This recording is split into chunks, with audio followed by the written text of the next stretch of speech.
Digital 90s, a guiding light. Tiberius with the hackers inside. Streaming live on Cyber, mentoring Monday. Teaching the novices, leading the way. He's a cyber mentor, hacking through the storm with Auto Recon. He's transforming the norm for the OSCP. He's the key. Tiberius, the legend we all want to be. With each line of code, he breaks the chains. In the cyber war where he reigns. Privilege escalation, not one but two courses. Empowering hackers with unstoppable forces. He's a cyber mentor in the virtual fight. Lighting up the network, making the future bright. For the OSCP, he's the guy. With Tiberius, we're on the winning side. Hack the box, try hack me. He's on the trail. Hornswinger's Web Academy, he never fails.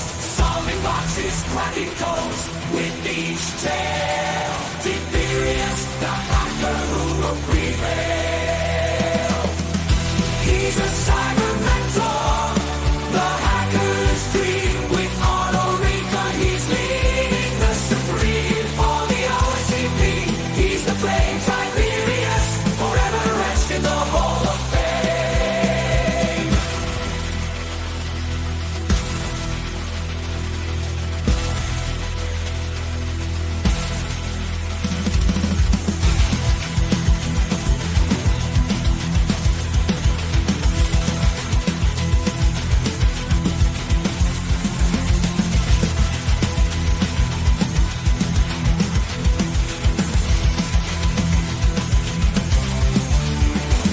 In the realm of fights, he's a hero we have played.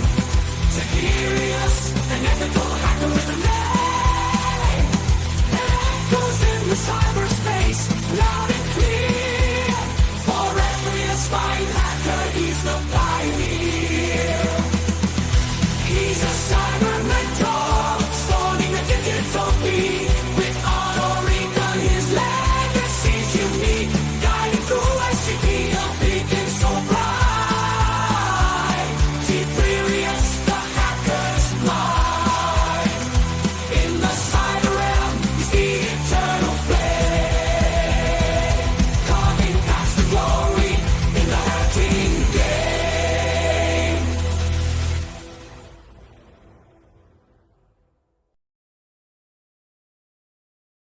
All right. Hello. Mic working. Excellent. Good, good, good. Let's put some actual music on. There we go. Love the intro music. Thank you. Appreciate it. Yes. AI generated music is really good. Shut up, redacted. Lucid, if you're just gonna like spam follow me and I do the same, like what do you think's gonna happen, man? I'm just saying.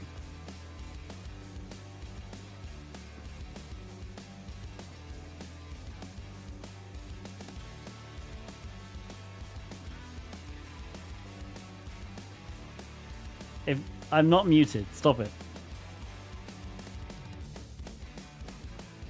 Right, anyway. Am I like offset? I feel like I'm off center. But anyway, whatever. You come after me? I'm not coming after you. I'm just saying begging for followers is not how you get followers.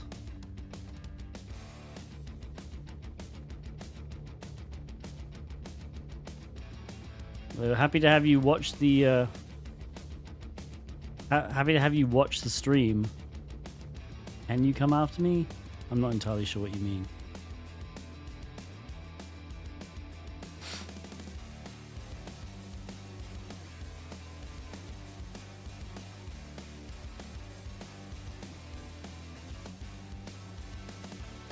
Anyway, how was everyone's weekend?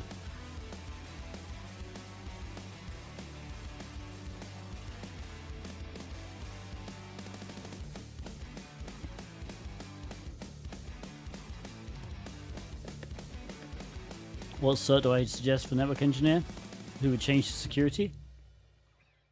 That's a good question. Probably PNPT, just because it's a very network heavy subject. Like if you're already a network engineer, then you'll probably want to go into network pen testing. Studying for the OSCP, awesome. How was my weekend? Was all right. I didn't manage to record. I'm going to try and record the video this evening. I figured I would try and get it out. I mean, I'm still on for like a video a week. Just it won't be on Monday, obviously. But yeah, it was just trickier to record this weekend.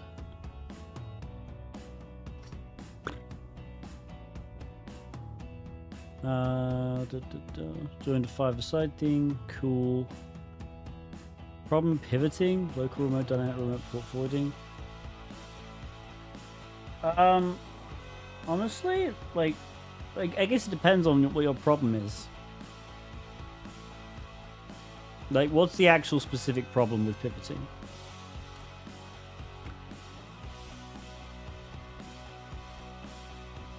Can I ask you a question? That's what this stream is for. We are going to be doing a box, probably White Rose on Trey Hackney.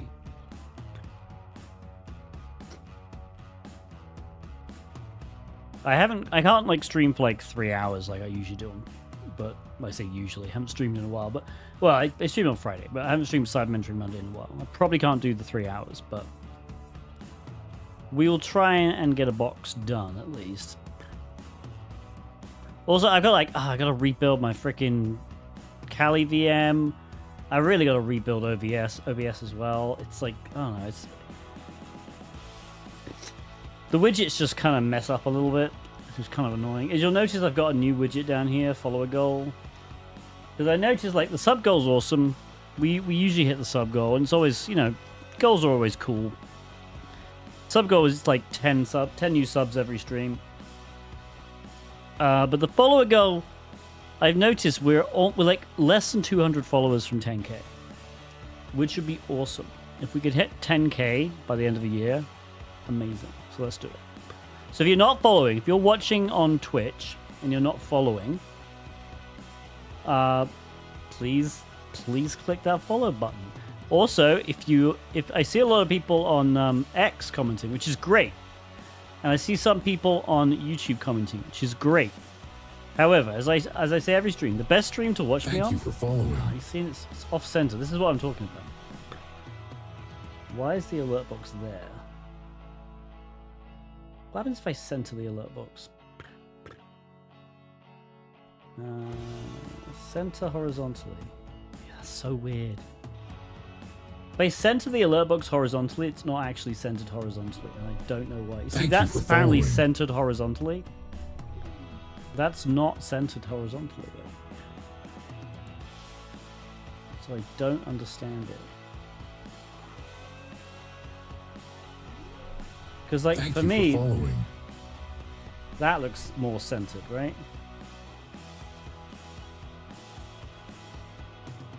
Anyway, that's why I need to redo the whole freaking OBS crap. So yeah, if you don't watch me on Twitch, Twitch is honestly the best platform to watch me. Alright? I use Restream. I stream to multiple platforms because I want to at least, you know, get the maximum viewership I can. I understand some people aren't on Twitch, which is fine. However, I always say come to Twitch if you can. Twitch is really good. It's the best streaming platform for viewers, in my opinion. You get like channel points for watching, or basically if you watch my streams, you'll accumulate channel points, which you can then spend on various channel point redemptions, right?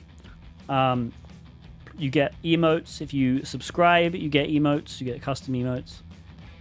It's just a better viewing experience, in my opinion. You can also participate in polls. You can participate in the marble races, which is where we do giveaways.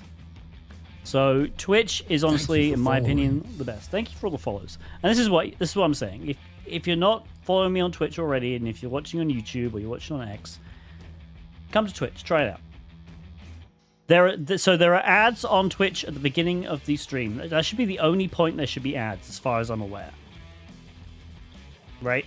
So I've done away with the whole like there were used to be ads like couple of times an hour. That's all gone now, right? So because I figured, you know, it's unfair if people on Twitch are having ads, but people on YouTube, LinkedIn, X aren't.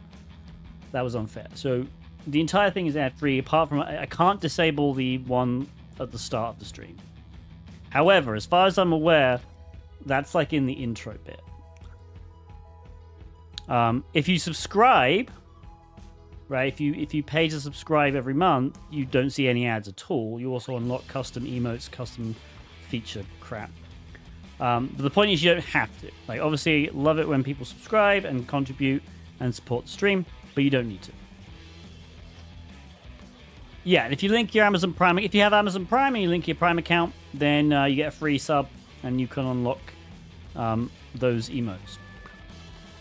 Did you make good money running ads? It was all right. It wasn't like crazy, but like I realized the majority of the money that I was making through ads came like the majority of the money I was making was coming through subs. And so I figured, well, okay. So I mean, it's like a double-edged sword because if I disable ads, there's kind of less incentive for people to actually subscribe because one of the key things about subscribing is you don't see ads. However, it's like it also kind of ruins the viewer experience for people. So, and I would prefer people watch me on Twitch just because Twitch is far more interactive, I feel. Anyway, let me scroll up because I missed a few questions.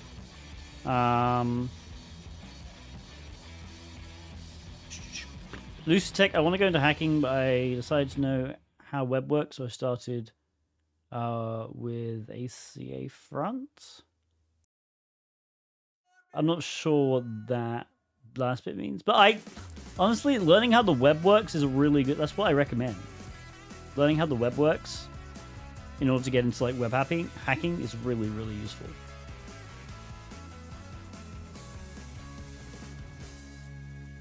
It's just about understand this and then this, and you'll understand the topic.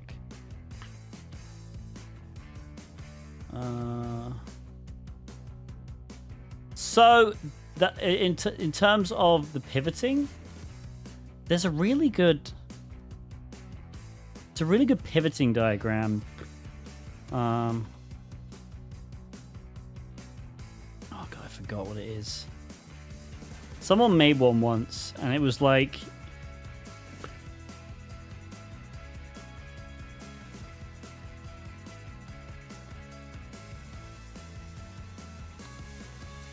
It's hard to explain. Maybe it was on medium.com? Thank you for following.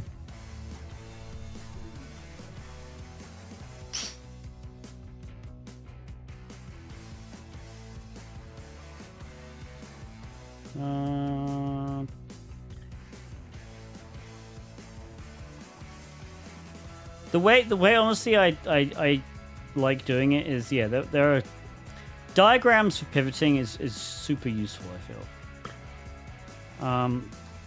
I can't remember the. It's gonna really annoy me. I'm trying to find it right now.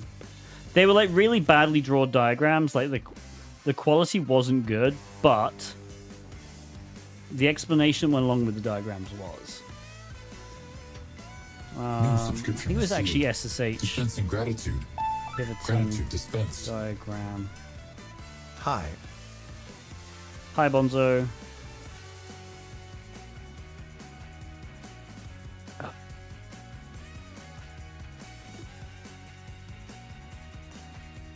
Maybe it's this one. Yeah, here it is. Okay. Let me share my screen.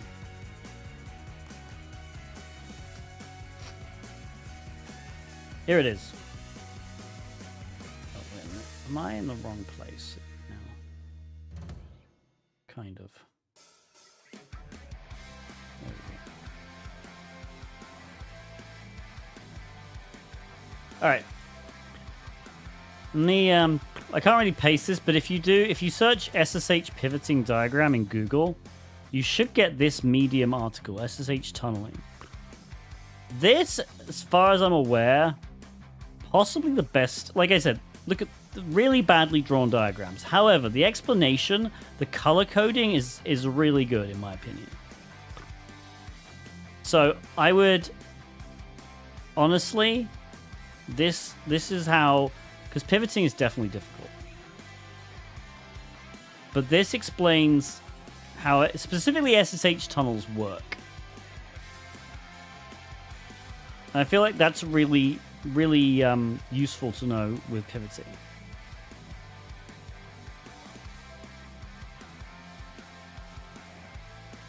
So yeah, it explains the different local pivots are, remote. Well, sorry, local tunnels, local port forwarding. I should say, not local tunnels.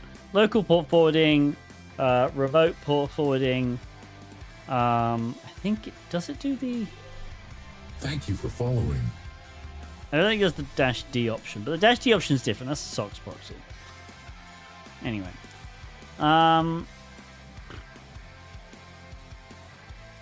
let's see. Pivoting is easy once you get... Yeah, I mean, once you get your head around it, but... Do I do any IoT hacking? No.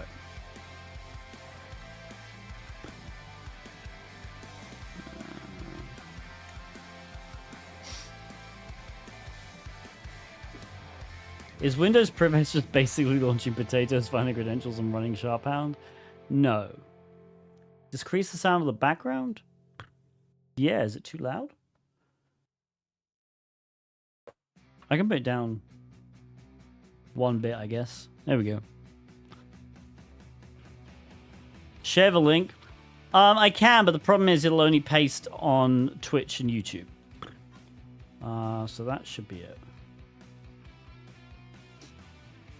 But so like I said, go to Google SSH pivoting diagram. And it's very specifically this SSH tunneling article on medium.com.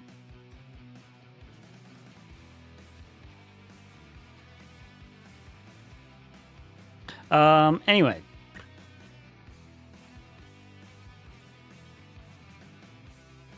Appreciate the follows. Appreciate the sub. Let's do a marble race. This is another reason why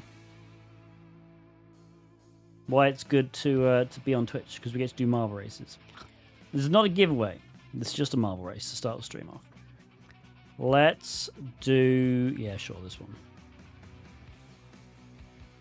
And then we're going to do... oh God. Thank you for following. See what I mean? I don't know why I've got two sets of... Yeah. Stream. Okay, exclamation point play in Twitch chat if you want to play. This is where it's going to get weird. Hang on. Let me try and adjust this.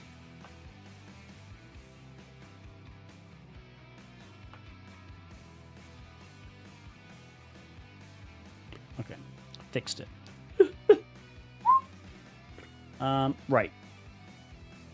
Join. Exclamation point play. You got 60 seconds. If you're not in Twitch already, if you can get here in 60 seconds and type exclamation point play in the chat, you can enter the race. Oh, we've done this one before, haven't we? Maybe with the sharks. I don't know. Anyway. I think we'll be doing a Try Hack Me box.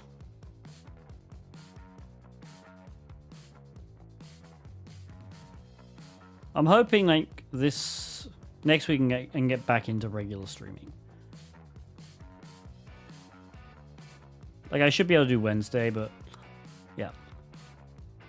Anyway. One question we have to answer now. Who's going to be the first to find the hole? There is a hole. There it is. Who is the first person going to be? 3, 2, 1, and everyone is off.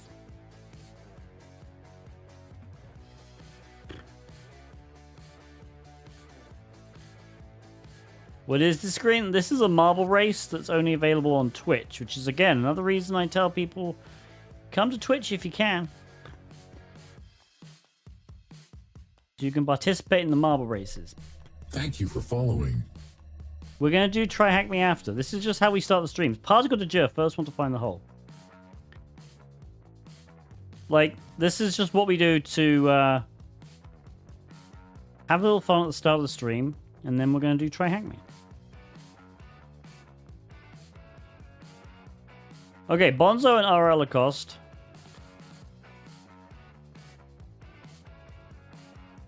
Are basically tied right now.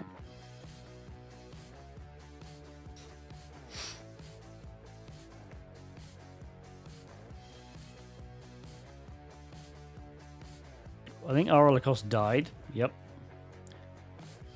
Well, Bonzo's a mod, so you know what that means. If Bonzo actually survives this and wins, we need to do another race with a giveaway.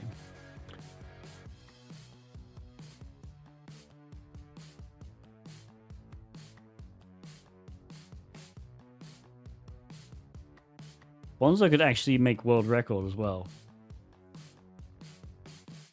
Which would be an instant 2-month voucher if it happens. I don't think he's going to do it. Got like 2 seconds left. No. Alright, well, almost.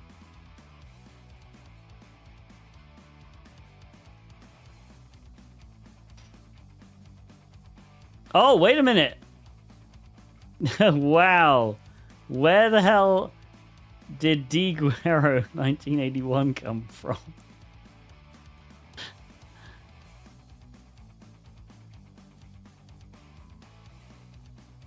Stole it. Stole it, and ironically, that means we don't do a giveaway. That's just how it goes. Damn. Like, Thank you for following. is this coding Twitch or what? This is hacking Twitch. I just stream. So the problem is we don't have a cybersecurity category on Twitch. So the issue is you'll find a lot of the hackers stream in the software game and development category. We've been trying to get one for years. Like, if you go to the Twitch like ideas board, right? If you go to the Twitch ideas board, actually, maybe I should. Hang on.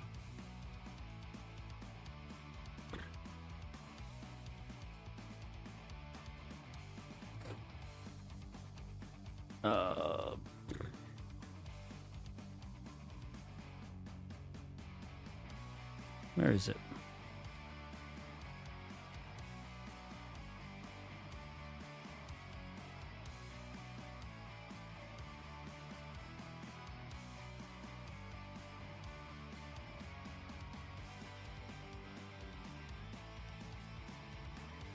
I forget what this Twitch suggestions site is called.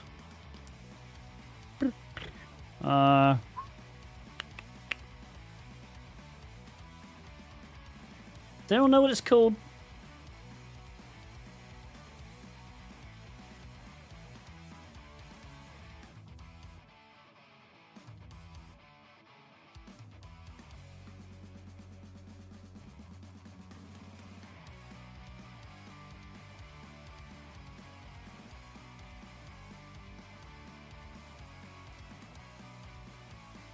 Ah, there we go. Twitch.user voice. I think it's this one.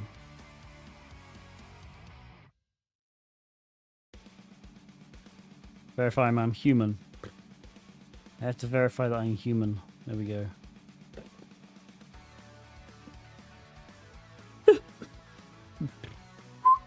Yeah, if you search cybersecurity.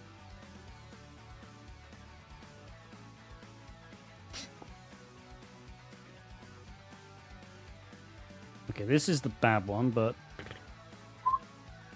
I hope they didn't delete it. Yeah, here we go. 2021. 2021, this was suggested. It's got over 9,000 upvotes.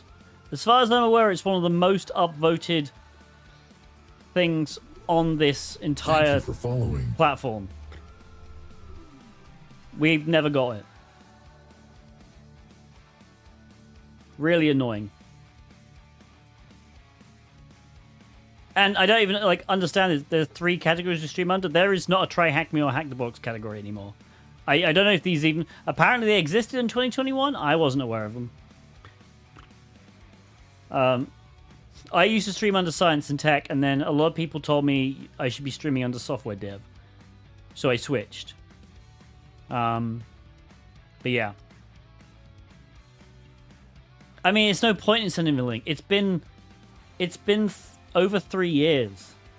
We've got 9,000 upvotes. You know, as far as I'm aware, we've just lost faith. Top ideas. If you go to Discover, so if you go to the Discover category, I think, or whatever it is, we're like the top voted. This is the stupid thing, and we've been like this for years.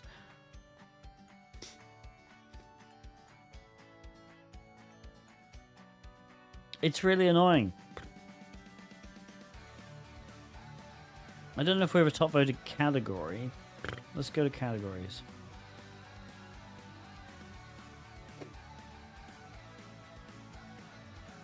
Yeah. Like, it's just really annoying.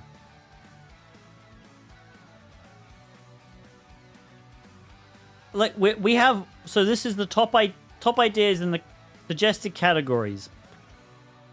We have more than double. You know what's hilarious though, which we figured out, and honestly I may try and do this. I've been saying about this for a while. So apparently, you know how when a new game is released, it automatically has a Twitch channel, a Twitch category for the game. So apparently there's a site that Twitch uses. I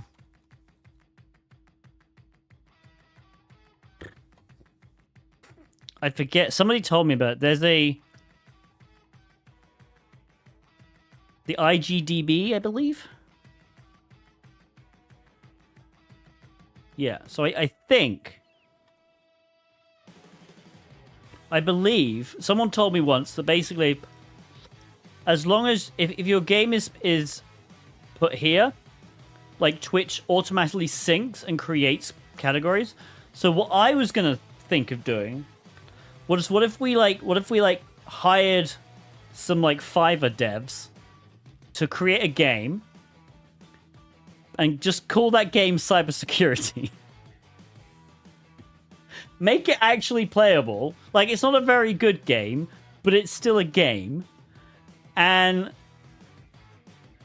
then just sort of get a cybersecurity. Like, I feel like that's actually right now easier than waiting for Twitch to notice us.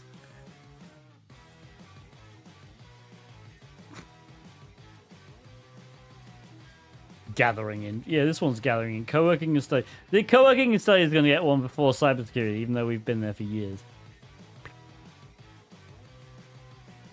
You can't just add a game? I've heard you can, though. And that's the thing. There are games on Twitch that just don't have many players. But they still have a category, because the whole point, and that honestly is one of the really good things about Twitch, is you can, like, start streaming a new game. It doesn't necessarily and it doesn't have to be like a massive game. It can be an indie game. And so yeah. Anyway, we've got this box. Let me connect to the thing.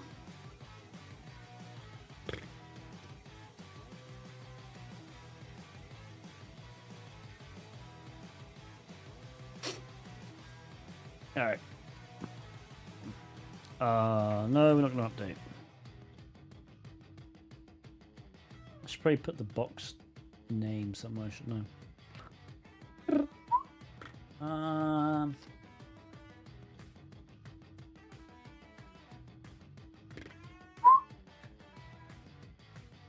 Active Directory machine. We're going to do this one because I haven't got time, honestly. Well, maybe we'll do an Active Directory at some point. I'm not a massive Active Directory person, so, you know.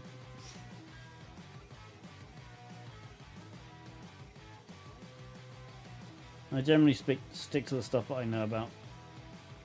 Alright. There we go. We're going to do Try Hackney White Rose. Alright, so. May take a few minutes to fully start up. Well, it's been 8. You'll need these. Alright, so what we'll do, I guess, we're going to like... wait, oh my god, White Rose. I guess we'll just mmap it for now. Can I just do VV?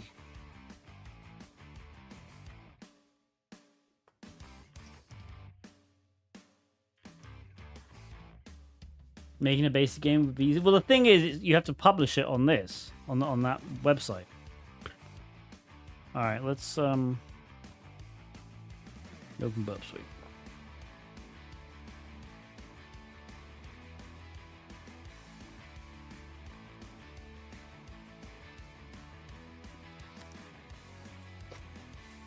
I'm just telling you what people have told me, that you can actually just quite easily publish a game. It doesn't have to be a very good game. What site was that? It was the IGDB. It's like a gaming database.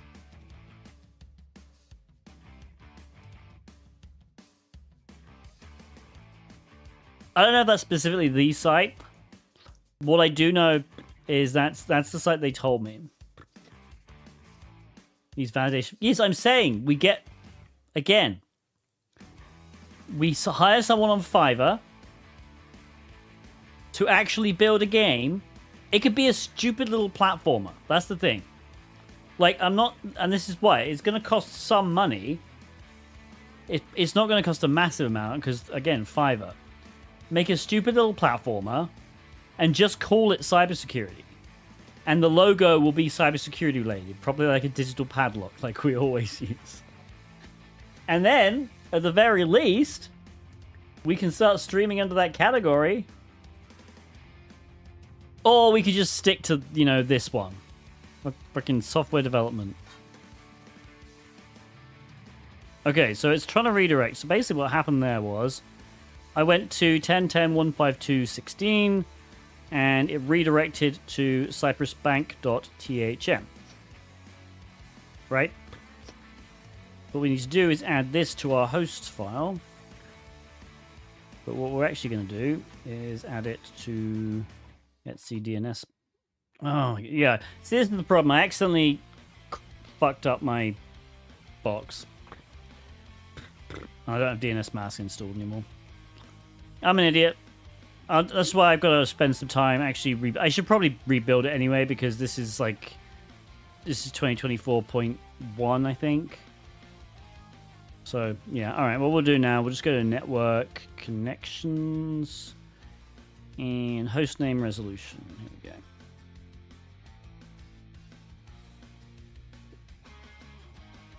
we go. There we go. IP address. Put it in there. Cool.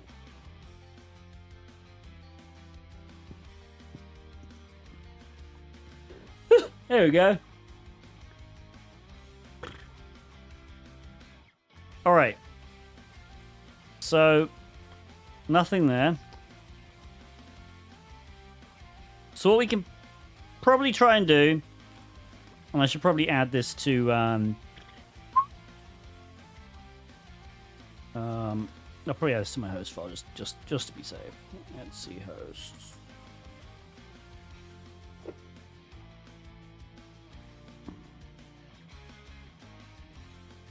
Well, we could do a few things here. We can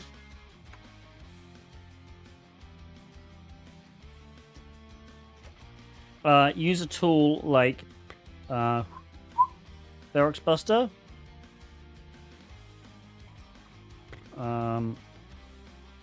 With, so we want the URL. Let's do this. Should probably delete that. And then what we want to do is probably use, what website is it? It's running Nginx. Could be anything. It's probably going to be PHP, though. So we need a word list, which I hopefully... Okay. Just use this one. Then we want to use...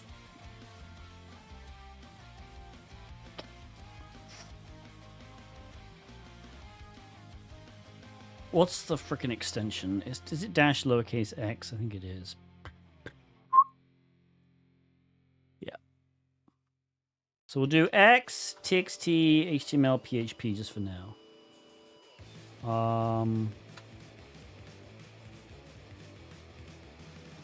Is that probably good? Yeah, we'll do that. Let's see what happens there. Oh, we should probably turn recursion off, which is dash n.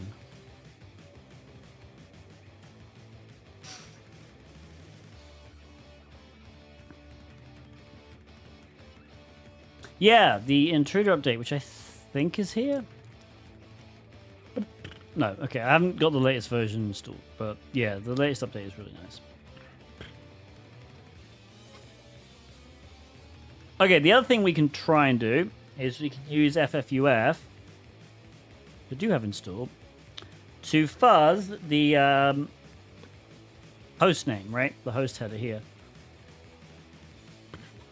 So what we can probably do is user share, sec lists, discovery, I believe it is, and then it's DNS, right? And then we'll do subdomains. Oh, I see subdomains. Hang on. Yeah, subdomains. Top 1 million. Let's just do... Let's do 20,000 for now. And what we want to do is you... oh, shoot. Did I do... Yeah, I did HTTP. I was thinking I accidentally did HTTPS, but I didn't. That's good. All right, so we're going to do that, and then we need to basically just copy this.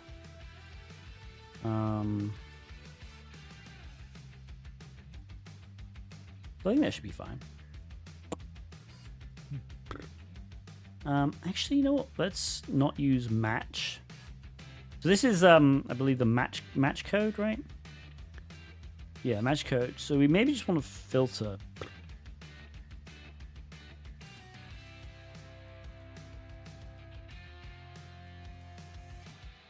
Let's see if we can actually figure something out. So if we go there, what happens if we do dub dub dub? Okay, nothing. Yeah, if we do match, it's gonna like respond to everything. Presumably what we want to do is we actually want to just exclude the content length of 57. So we want to do filter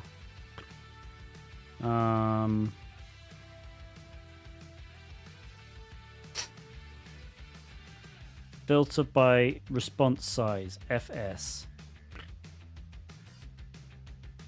And I think what I can actually do here is just do this. Yeah. So it is going to be FS57. There we go. Okay. We're not really getting anything here. Try robots.txt. Didn't find it. What we can also do is just run that mmap scan again.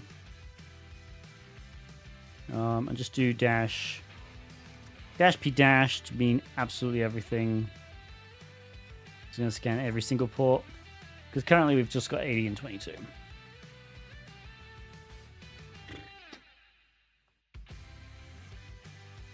People are adding dash IC and dash C. What do they do? Ignore wordless comments.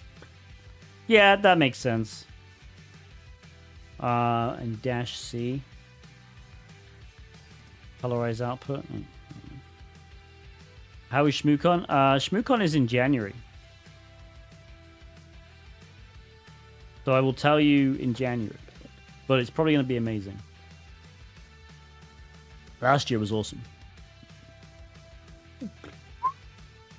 And this is going to be the last one ever. Sad times. Last year's was my first. This next year's, well, I say last year's. So this year's technically, which is January, was my first, and then they announced in that one that 2025's will be the last. So I get to go to back-to-back SmooCons, and that's it. Yeah. Why the last? Because it's run by a husband and wife team, and it's their baby, and they decided a long time ago, apparently, that they were going to do 20.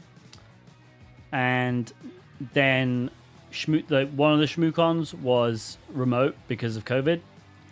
So last year's should have been the 20th, but it wasn't. It was technically the 20th, I believe, but it wasn't really the 20th. And so they basically, but last year they decided, well, we'll tell everybody that next year's. I'm glad, because at the opening ceremony, they basically told everyone that next one would be the last.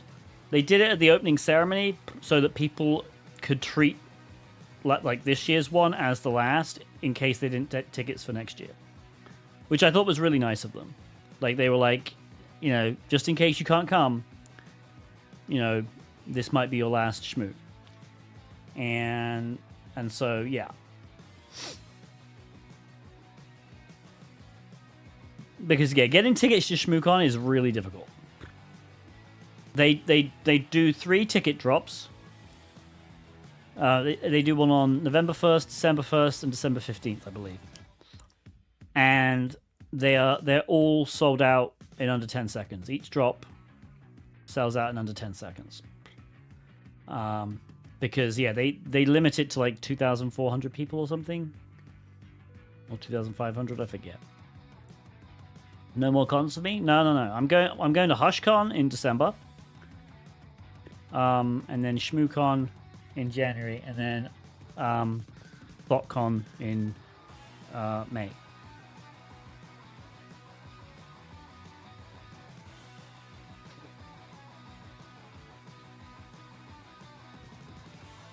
What's the intruder update? Yeah, they updated it so instead of having these tabs like that, basically they combine positions and payloads.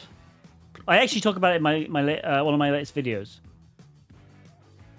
So watch the video on Burp Suite updates.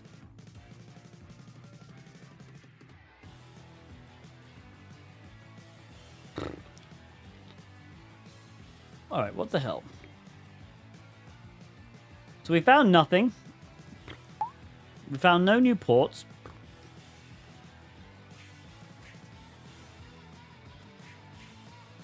It's gotta be a freaking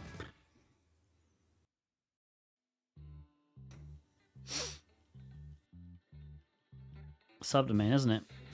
God, why is there? Okay, there's a bug flying around. It's either a subdomain or it's one of these. I guess what we'll do, let's just use the 110,000 subdomains, because I guess that's what we have to do now.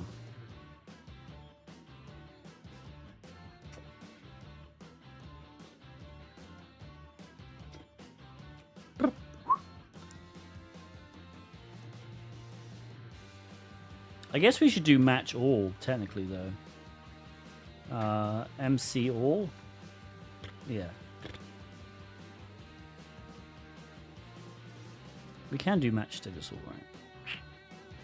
All for everything. Yeah, I don't want to do... Like, I don't want to miss out on 404s, just in case. We're already filtering response size 57, which should be this response. Where it just redirects.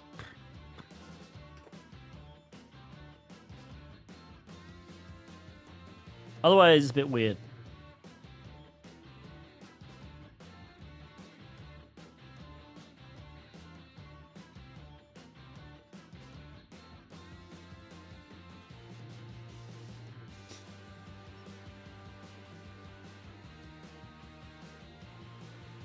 We don't really have anything else to do.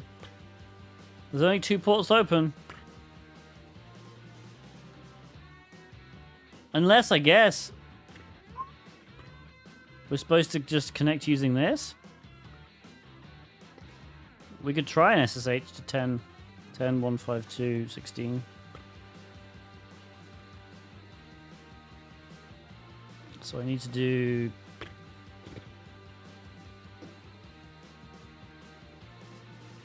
I'm not sure we can have spaces, right? Oops.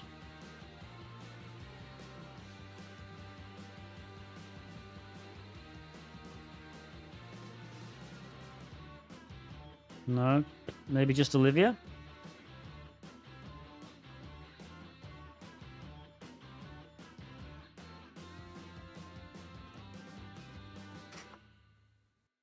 Hey, Jason! How are you? The H? Yeah, that should be. It's a header. Appreciate you, Jason. Jason's here as well.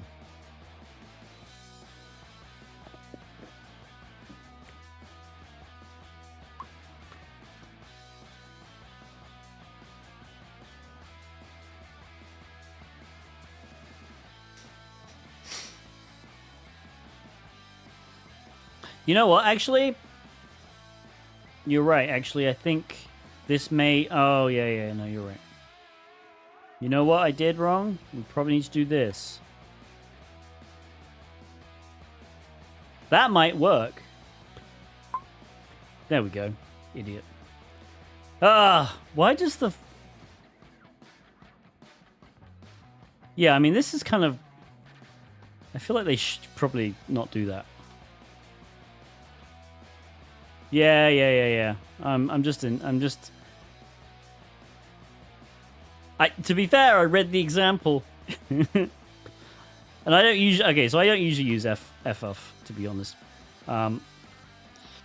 You can use Intruder. I just don't have. I don't have a Burp Suite Pro licensed on here anymore because again I messed up my entire VM. All right, so we have admin. There we go. I would usually do that via Intruder because Intruder's like a lot faster. So, okay, what we need to do is add another rule here. So we're going to add another DNS thing, 10. There we go. Okay. Okay.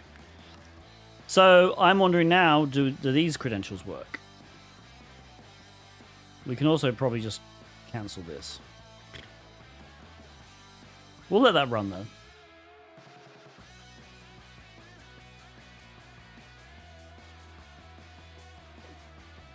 Okay, so they gave us the password to the admin interface. That's useful. All right, let's view the page source. So,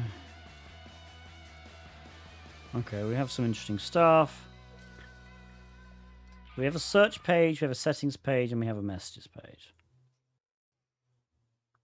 I don't have permissions to view this. Should we look how did we actually... When we logged in, what did it didn't actually give us a cookie. Oh, because it already had one. That's interesting, though. So that's bad. This is a potential vulnerability. Does anyone know which potential vulnerability this is?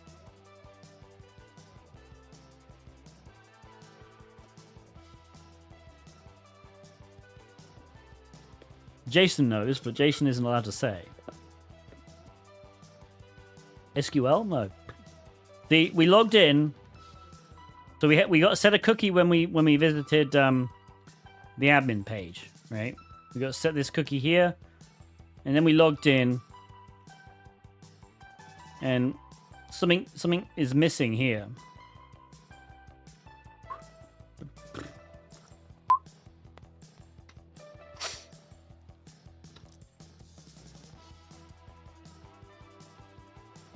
Anyway, let's hang on. I've got a there's a bug crawling on my teleprompter. Oh, just flew off. Anyway, I'll get him if he flies back.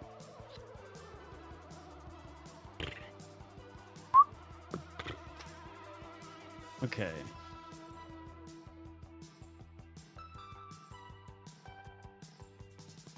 messages C equals 5. So we could do something like...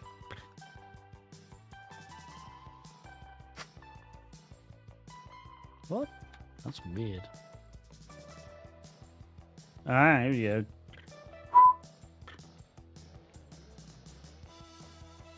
Burp text is tiny. Yeah, let me, Thank you for following. I'll try and put it up to 18. Like, the problem is... It's already... Hang on. Message editor... There we go. Maybe that'll work.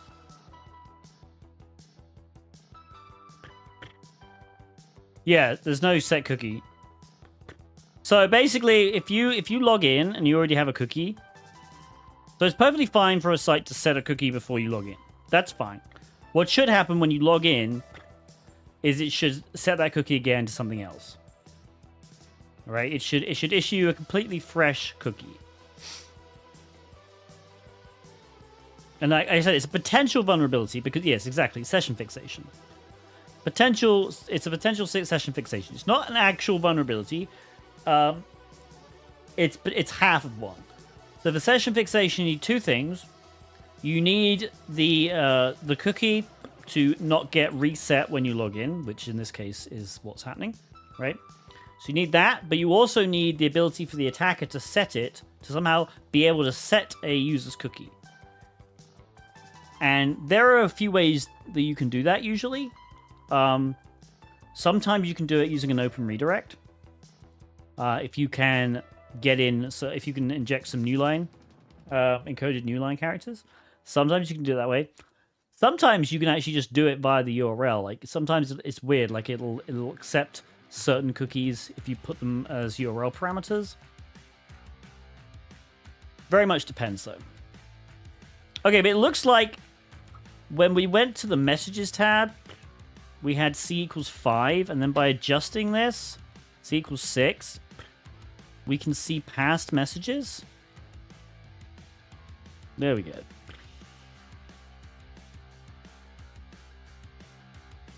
Is a race condition common in real web pages?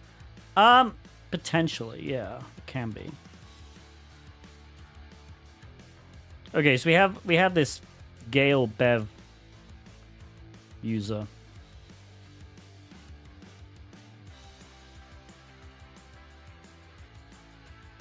So I'm guessing we can just log in now as Gale Bev.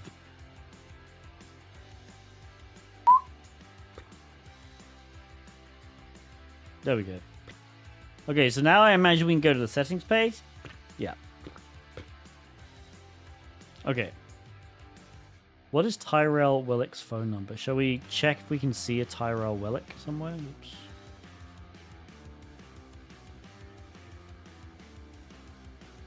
Okay, there's the phone number.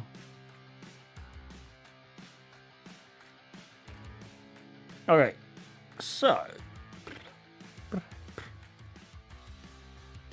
That cookie is not base 64. It is, but I also think it's technically it's a connector SID, so it's actually fine.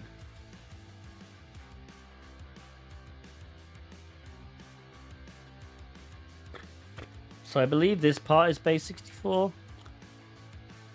But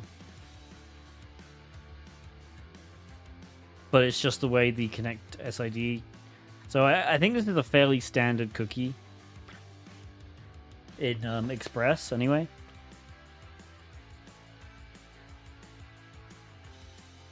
I think. Either way, we got messages now. Enter a custom name, enter a password.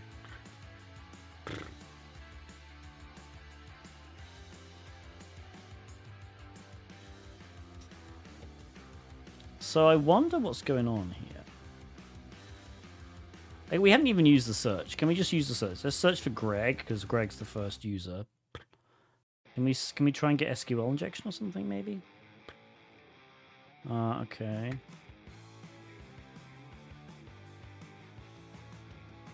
You can try and use this.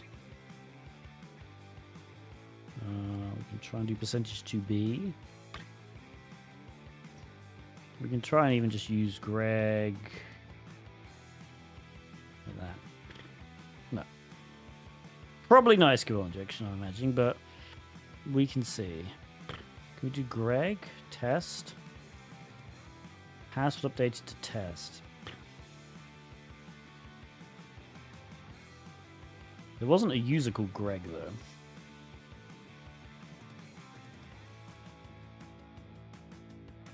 So, I wonder what happens.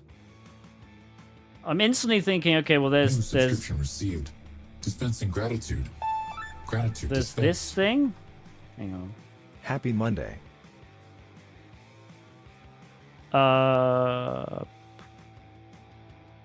Malicious Cereal, thank you for the resubscription. Subscribe for 34 months. Damn, thank you. Is there XSS in the password page? There might be. Right? So one way we can try that is like to reset the password to this. Yeah, no, it actually gets encoded. So I'm wondering, maybe... Oh, goodness. Thank you for following. Jason, thank Hype you. train started. Gifting 5 tier 1 subs. New subscription To received. Green, and D, Dispensing Good Think, Gratitude dispensed. Bonnie, New subscription Erminer received. 1, and Dispensing Kazma. gratitude. Oh, sorry, Gratitude dispensed. Asmarazm? I don't know. That's a cool name. Thank you so much, man. I appreciate it. Alright. Well, that's... let's see. Maybe SQL. So the thing is, we could maybe have an SQL injection in this. But it doesn't look like it, does it? It says password updated already. And here's the other thing, like... What... I mean, yeah, the customer password's being updated. But...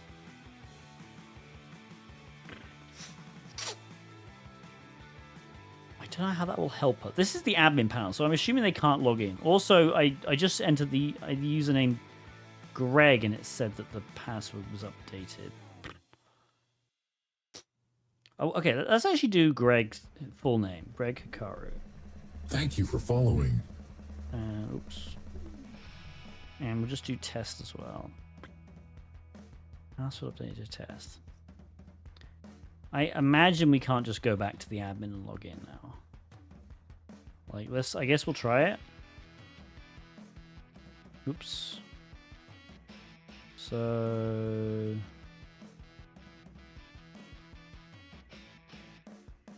We'll try and log in. Oh, hang on. Managers and admins customer page. Yeah, but the customer page is under maintenance. I wonder what happens if we just try and log in there. In values now password. Alright.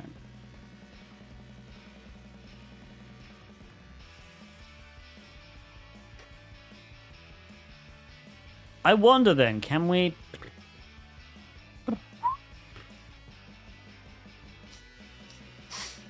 Can we just go to the dev team, maybe?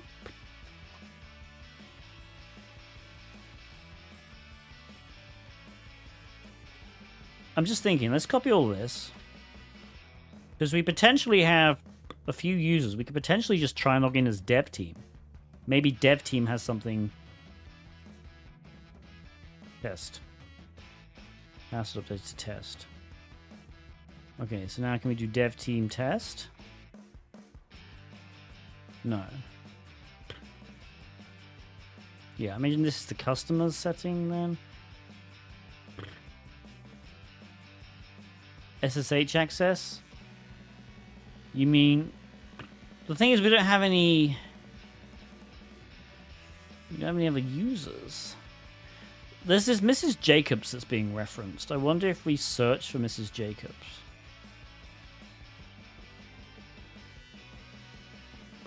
Right. Not there.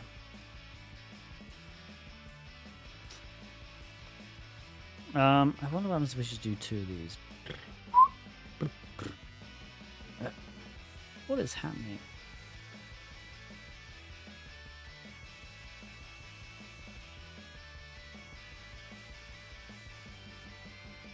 I guess another thing we didn't do we didn't check whether we could do SQL injection here. What happens if we just do 6? Yeah, I mean, that doesn't look like it's doing anything.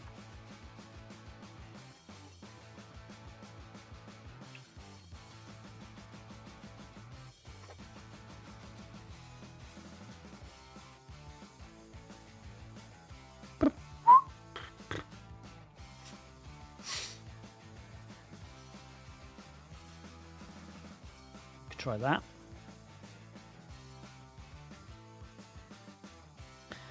We could try some. Actually, where's my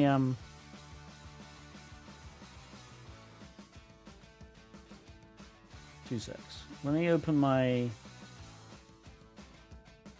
cheat sheet.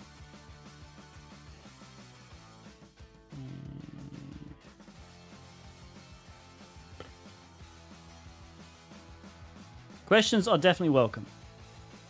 This is a newbie stream. All right, hang on a minute.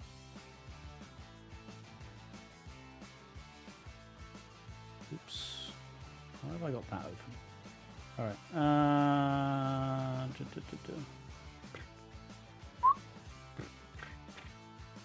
All right, let's go to SSTI and okay, this one is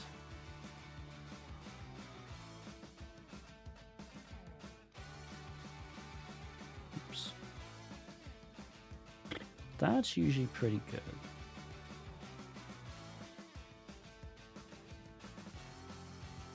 Okay, we don't get any errors though. Another thing we could try is doing Greg Hikaru and then doing this as his password. Yeah, it's not.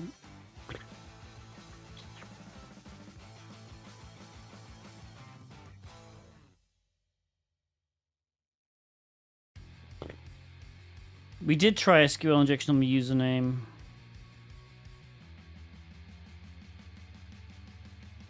It's weird that it just always says password updated.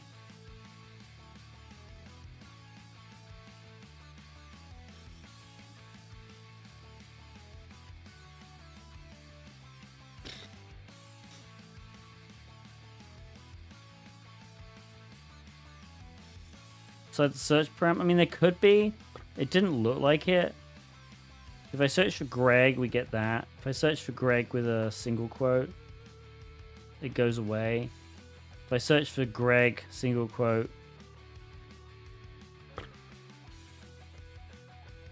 could be no SQL injection, maybe. But like in that case, I don't know.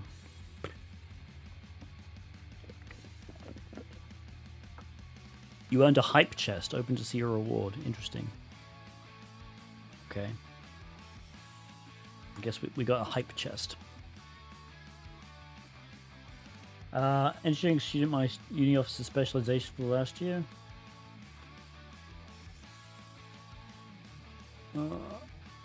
Full-on software engineering or just dev or cloud computing, which is a bit close to cybersec. Oh man, I don't know. That's a difficult one. Honestly.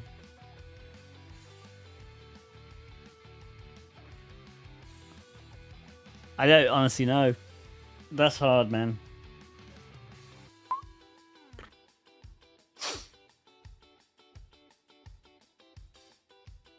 Can we do stuff like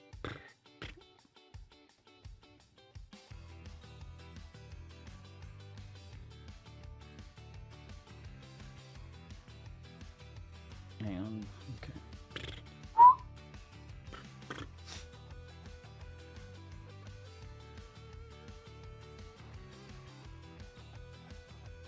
That's interesting that is apparently not is lagging, really?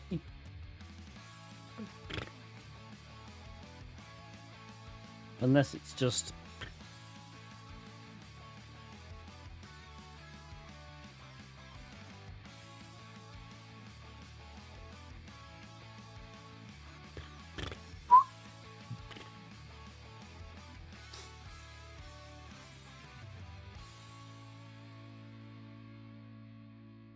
In burp, post method name equals Greg and password equals ABC. Use and before password. What are you talking about?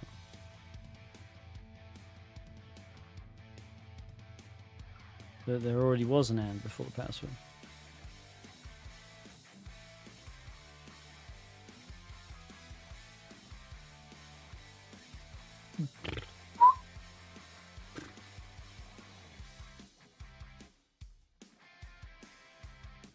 Do you think going cloud opens up more work opportunities?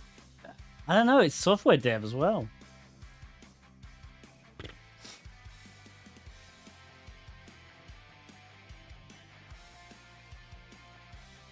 So this is interesting. It has a gateway timer. A cookies serialized. So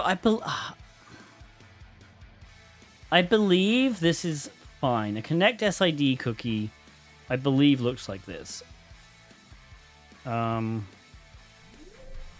Thank you for following. Yeah.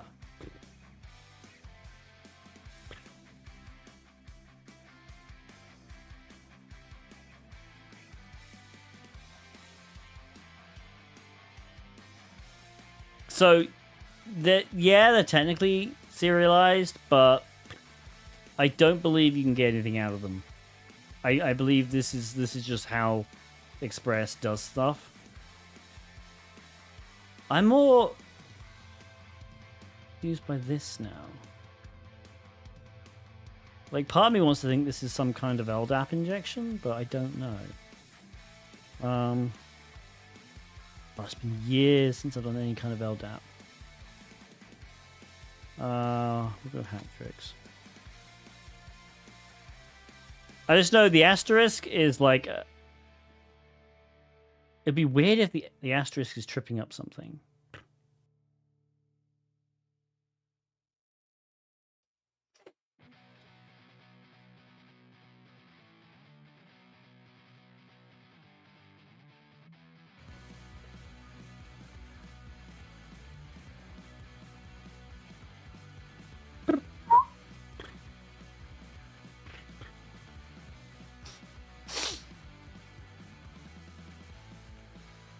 I don't understand why it'd be on the account search either. That's the thing. Right, underscore. No. Could you try a logon form? The problem is the only logon form we have is the admin one. So we could just try this. Don't get it.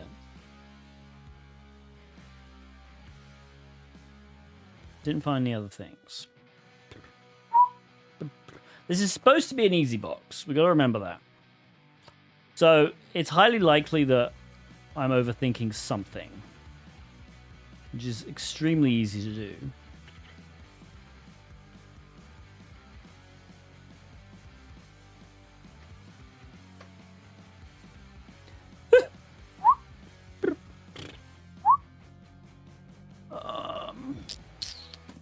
Come on. Actually, what was the...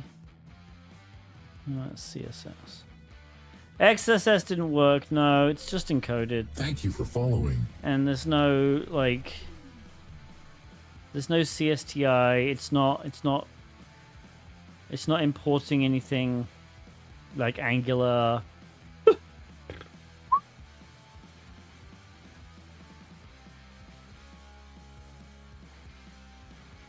We've just got...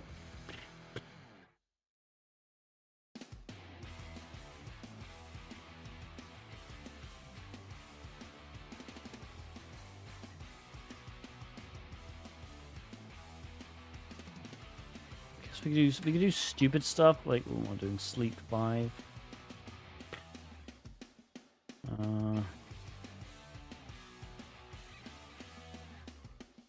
What we could do?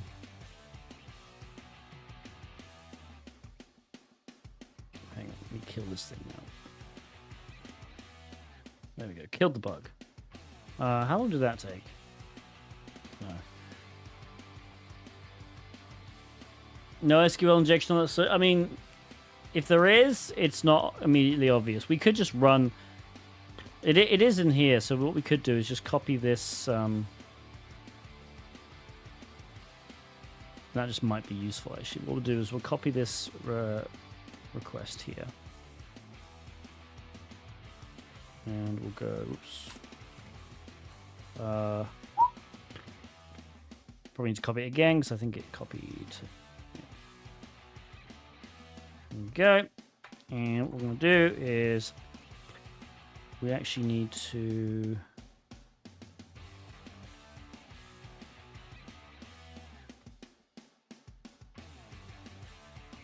add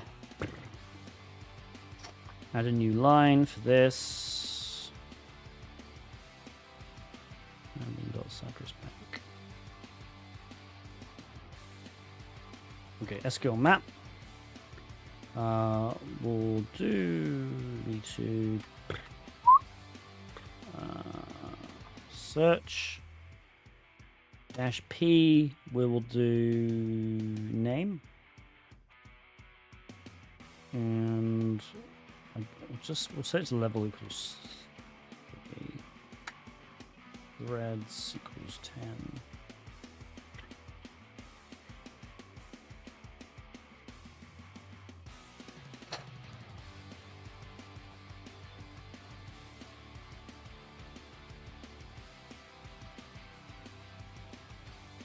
Remove password parameter.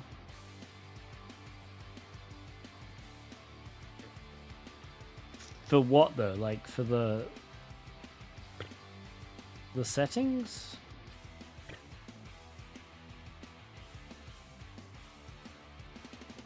Like that's the thing, we can set a password.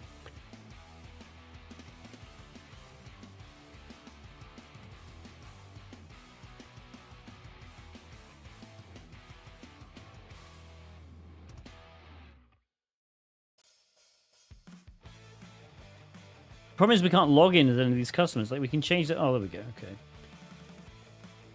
Yeah. All right. Well, there was an error message.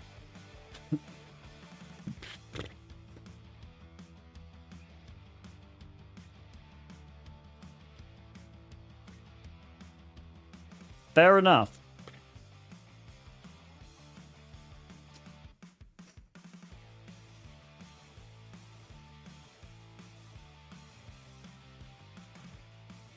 There's an eval though.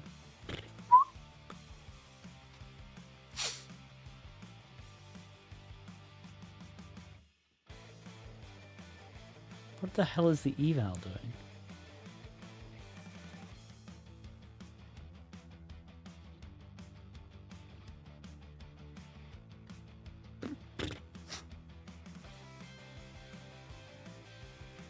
That means I just remove everything. No, okay.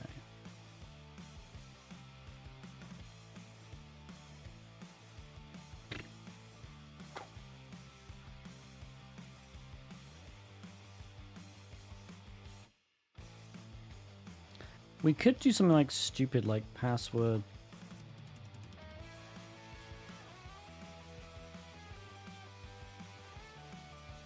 No.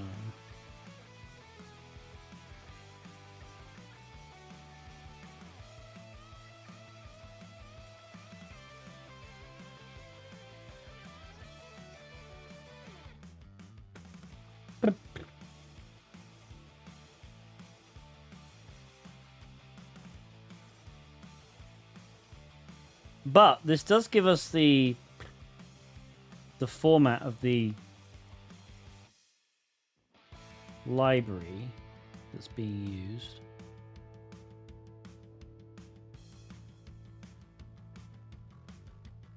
EJS, right, yeah.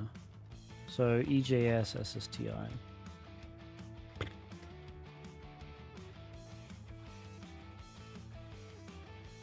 So it's still weird why it didn't my other payload didn't work.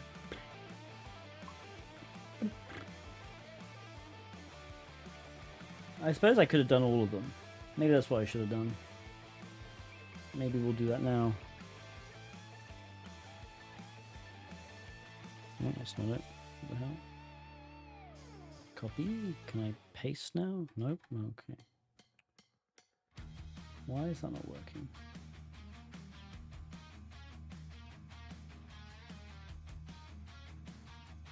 Oh, weird. What?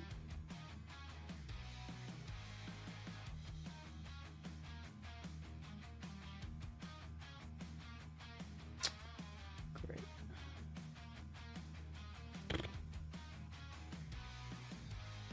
Yeah, I know the eval function is powerful. I'm just wondering why my initial one didn't work with it.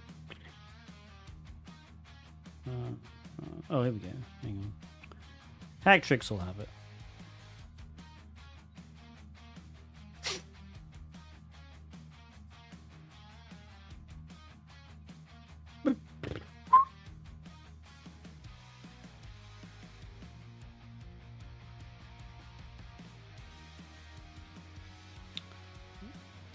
Does it not have EJS here?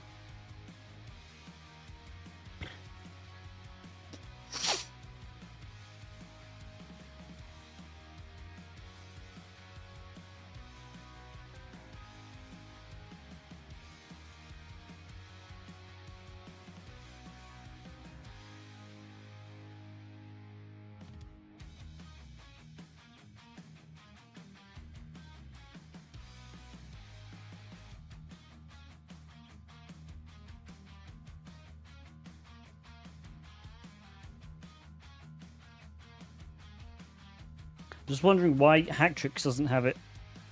Hacktrix usually would. Unless I just misread it. Come on. Payload.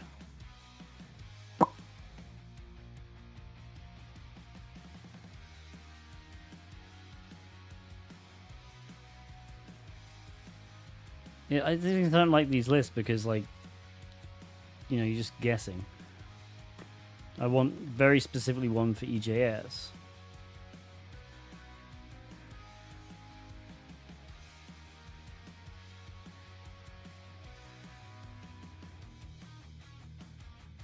I guess no, just Node.js, but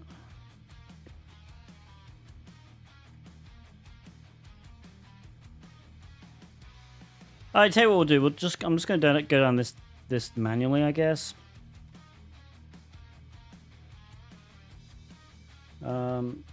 So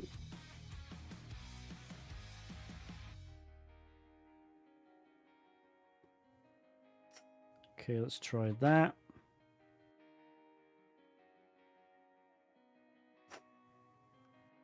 Let's try one of these. Presumably should just work.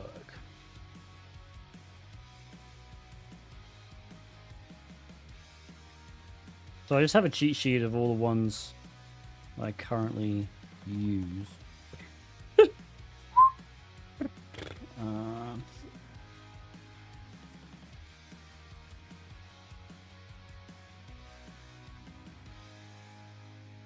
I maybe should be actually encoding some of these as well.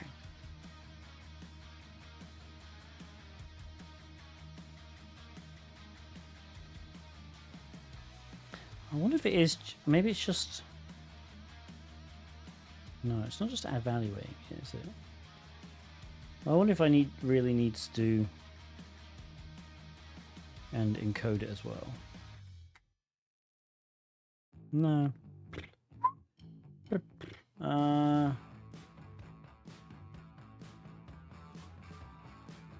That's the only thing that's got me confused.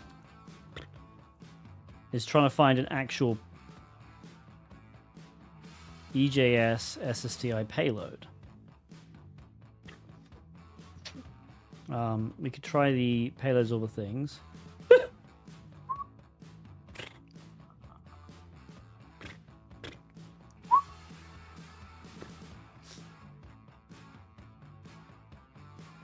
So another thing, actually, I didn't try, which I do have in my notes, is so you can potentially do stuff like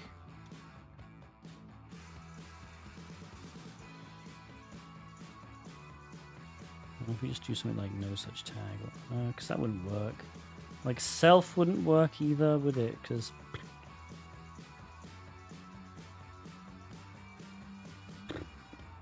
here's the thing, it's like this is fine, this bit.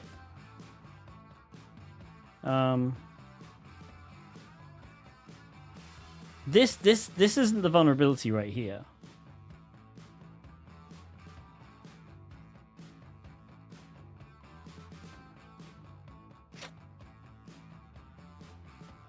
This is how passwords should be passed.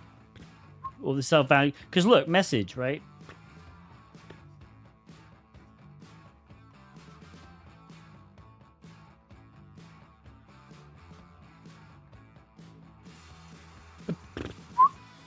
Yeah, I saw that in the write-up.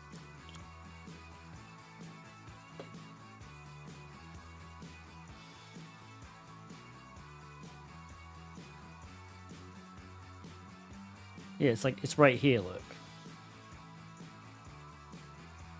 But is that, like, literally just a vulnerability in...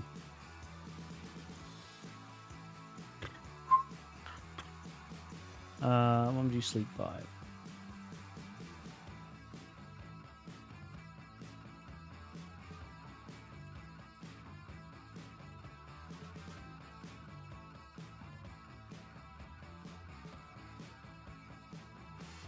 I guess that's it.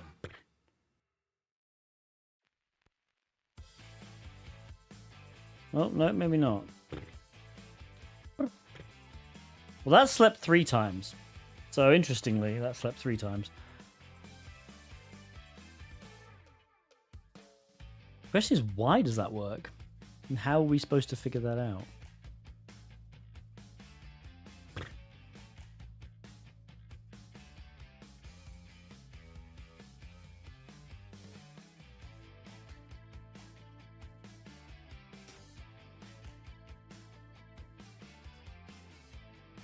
It's just using a render. Like, my issue isn't... I understand why it's working, but I don't understand how we were supposed to know that, you know?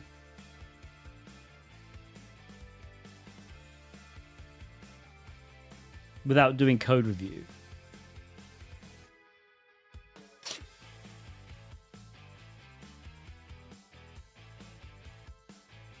Oh, did debug true equals work? Maybe debug true was supposed to be it.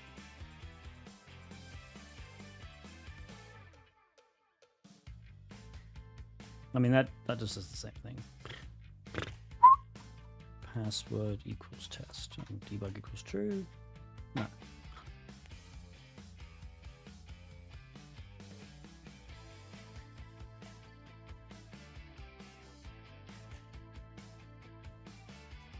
Maybe we need to close the tag and start our own tag. Maybe? So my issue, I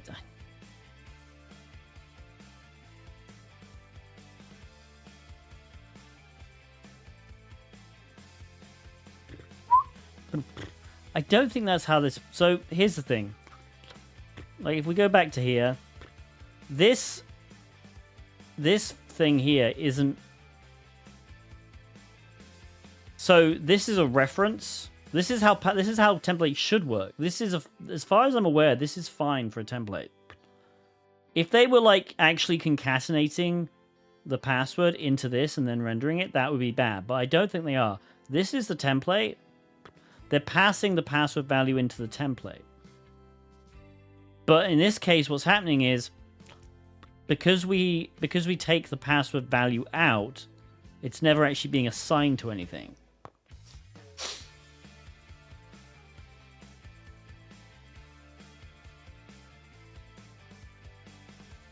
But my problem is, I don't... Like, I want to know exactly how we're supposed to figure out that was the vulnerability. Like, this is from... This is a CVE from 2022, you know?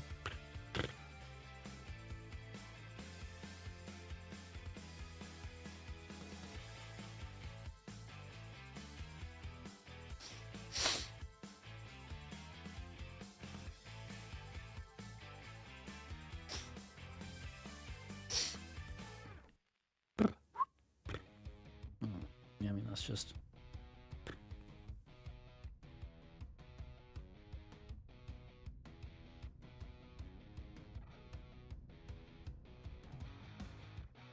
But I mean, it worked. It's just annoying that there was no...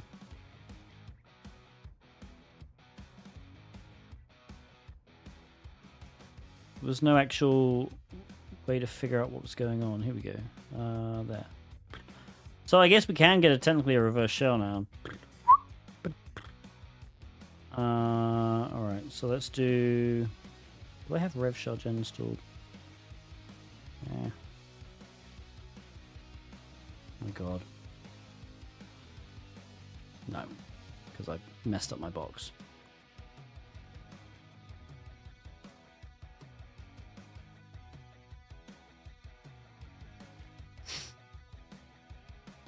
Let's just do revshells.com. Right, my address is 10.13.53.212. We'll do 4444. Sure, we'll just use this one. Copy that.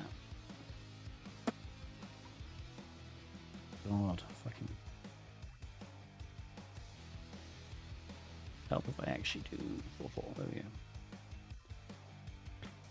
Alright, so maybe?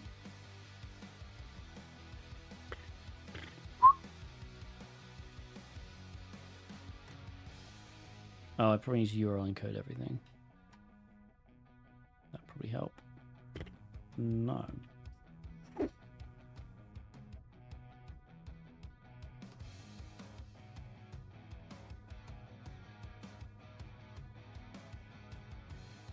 Can I just use bash? Wait, what?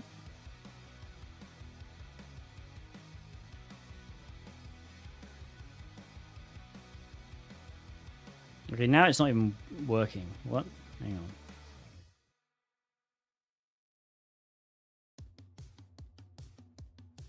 on. Okay, so that bit works.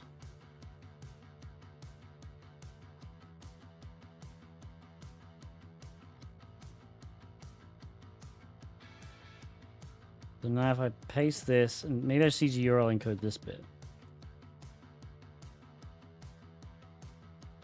Add FD number. Okay, well, at least we've got somewhere.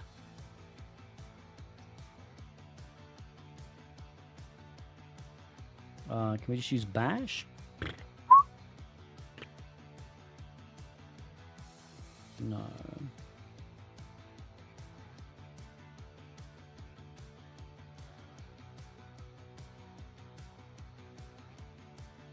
Okay. Why don't we use... I'm just going to use this one. This one is relatively reliable. Whoops.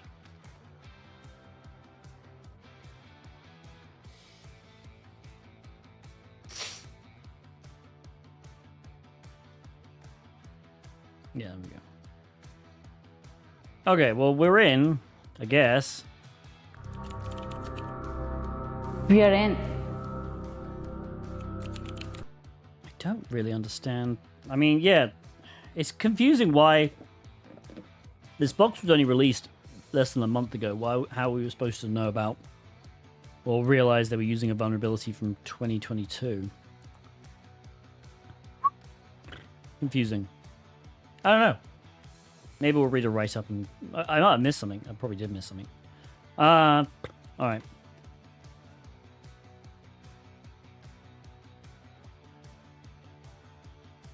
So there's the user.txt, which should be readable. Always update your dependencies. Yes, I agree.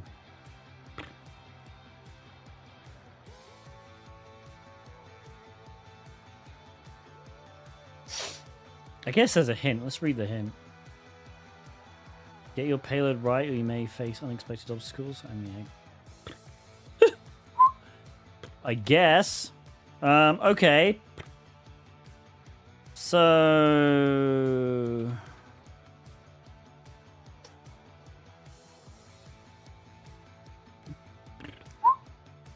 Oh god, I should probably do...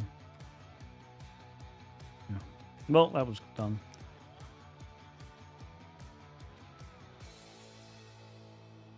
Come on, give me a shell. Oh, wait, what? Why did it do that?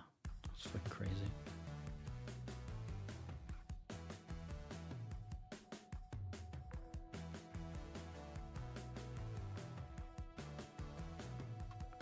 Okay, now it's just not going to...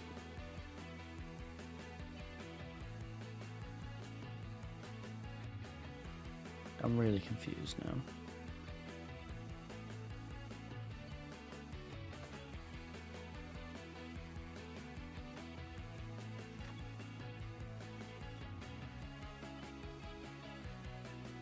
Is the site just down now?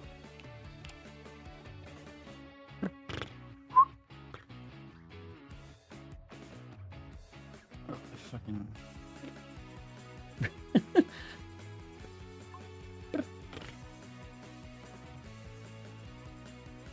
I really don't understand this box. Why is nothing working now? The entire site's just down.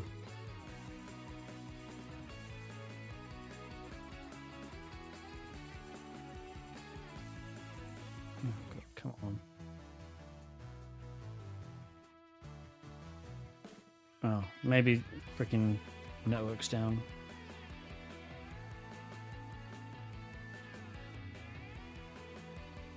Yeah, I'm just confused about.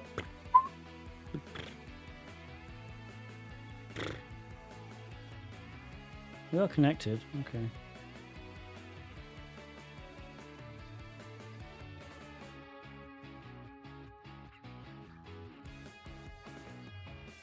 Facing the same issue last night. Yeah, it's just.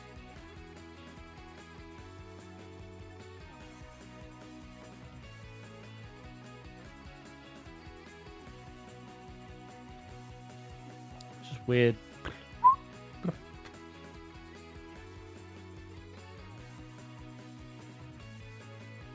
Alright, I guess we have to reset the damn box now.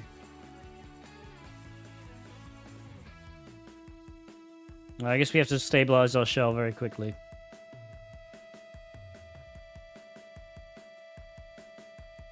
Like, I'm fine. So I'm fine with like this kind of injection, but I just don't understand. So this is. It's just weird. Like, other than... I get how you can get the error message. What song is this? Oh, God, hang on. It's Arson Daily by Pipsqueak, apparently.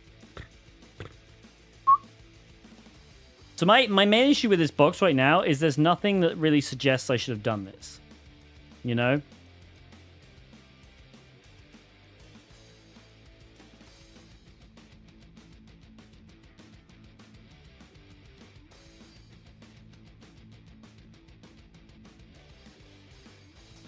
And it's kind of it's a weird thing. It's like if I had Burt Pro, I'm fairly certain this kind of payload would be in there anyway, or it's going to be in one of the extensions. So I'm like torn because it's like, do you treat these boxes like CTF boxes, or do you treat them like real world like things? You know? Because yeah, if you want to, you could spam as many of these weird payloads as you want, and until one hits, or you get one, you get one to hit.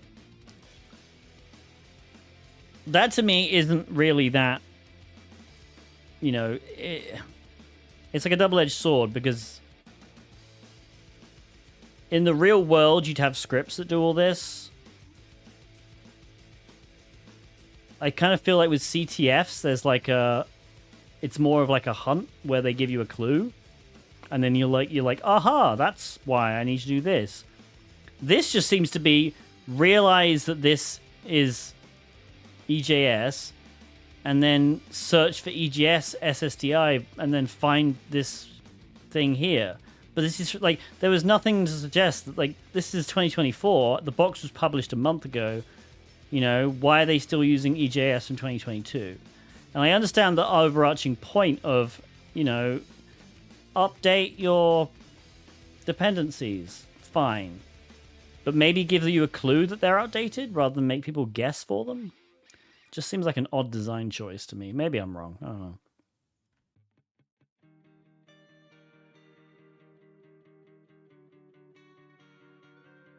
I also, to be honest, get very bored with SSTI because it seems like it's... SSTI appears so often in CTFs and then so rarely in real life. Like, if you judged like the prevalence of like a vulnerability by how often it appears in CTFs, SSDI would arguably just should appear everywhere. But it's such a rare vulnerability in real life.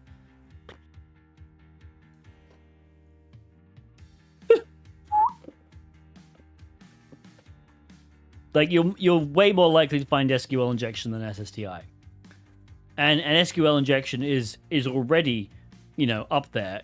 It's not like, I wouldn't call it rare. I wouldn't call it common. It's like it's somewhere in the middle of rare and common. All right. So let me do this again. So we have. Let's just make sure the listener's working. Thank you for following. Can I do this again? Send. Oh, come on.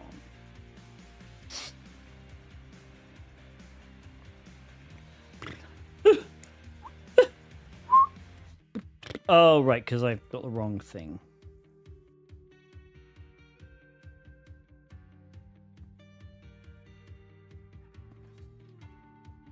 There we go. That should work now.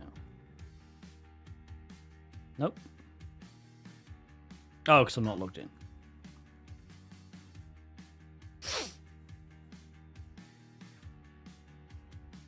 Oh god, what's happening? Oh my goodness, low level. Incoming raid. Low level TV, thank you for the raid. I was like, Thank why you are for people following. spamming big old tippies in chat? And I realized, okay, low level, fine. Thank you for the raid. following.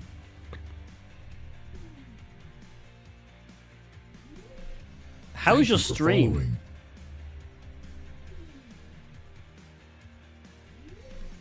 Thank you for following. What's happened to low level? I don't know. It used to be low level learning, now was low level, but on Twitch he's low level TV. There's so many low levels.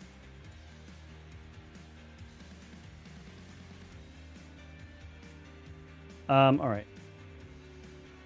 Who was this? He stopped learning. Thank you Exactly. for He has following. learned everything there is to know. Exactly, yeah. It's just going to be low. Thank you for following. I appreciate the follows. We do have a follow goal of 10,000. So Thank you you guys for are really following. helping towards this. I appreciate it. We are close to 10,000. I think we're only Thank you for following. just over 150 to go.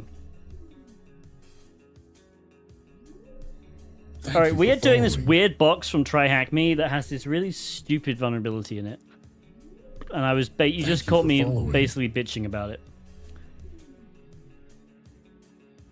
So it's kind Thank of an you for SSTI, following. but it's kind of not.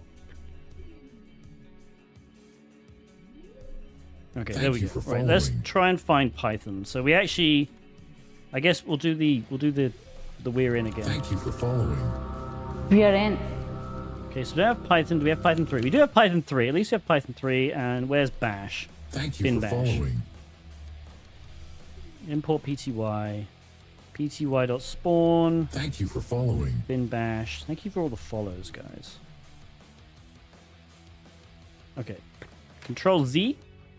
And then we're going to do scty. Rows. Thank you for following. No, scty size, sorry. Oh god, and I don't have the actual command saved because I messed up my box. STTY shell. There we go. Upgrading the Rupnot blog.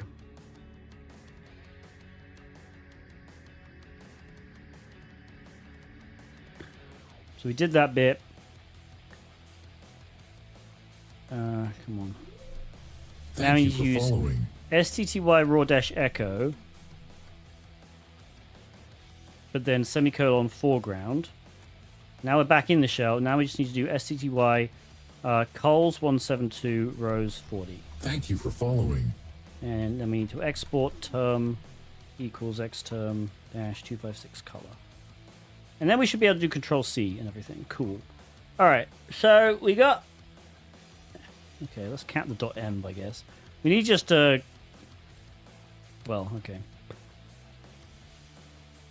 I wonder if it's this. We just like log in as root now. Thank you for following. No. That would be easy, wouldn't it? Let's see if there's any users in the home directory other than us. It's just us. Do we have an SSH directory? We do not.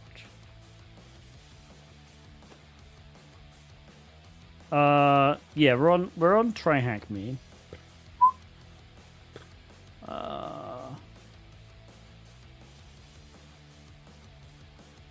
Okay. So what I'm going to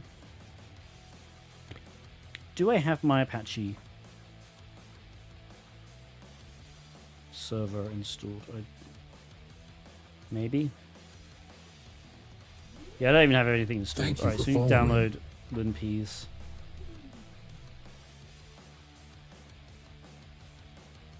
We're just going to use LinPeas. Screw it.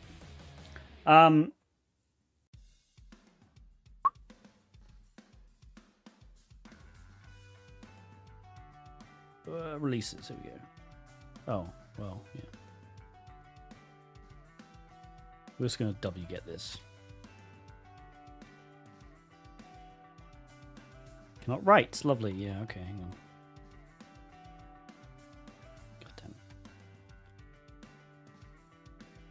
Okay. We're just going to set up a Python HTTP server on port 8000. Yeah. Okay. So now we should just be able to use wget, hopefully. 10, 13, 53, 212, port 8000, linpeas.sh. Okay, good. We're here. All right, excellent. We need to chmod. You see how slow it types as well? This is why I need to fix this damn thing. We're going to use linpeas. We're going to do -q for quiet. We're going to pipe it into T, linpeas.txt. Hopefully this will actually point out something potentially wrong with the box.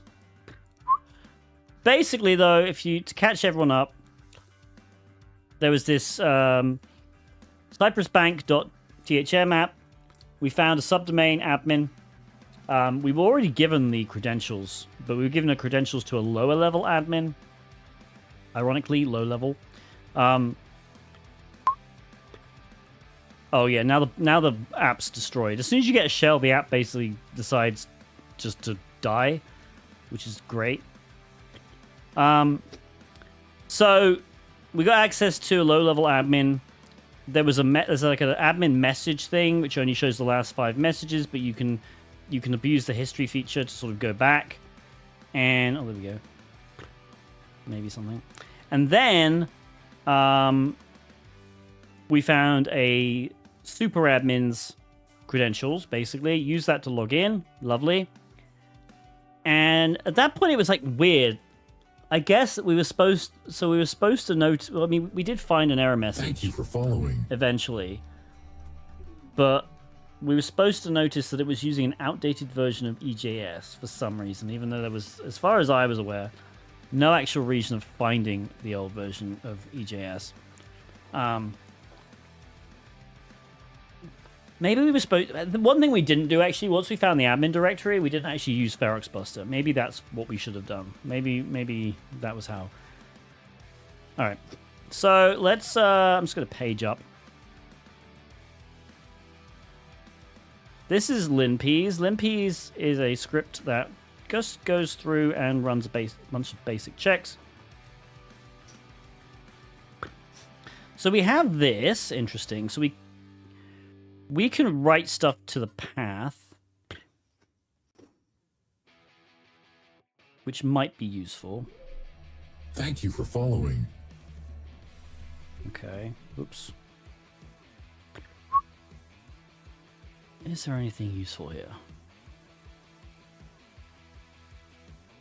I don't see much.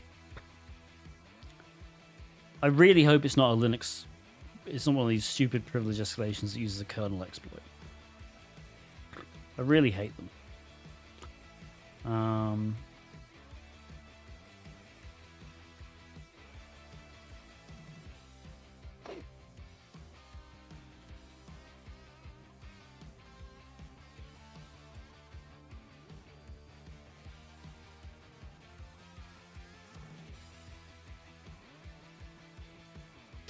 Okay, I mean, this is fine, like the web service. But I believe the web service is actually running as... Yeah, the web service is running as web. That's the thing.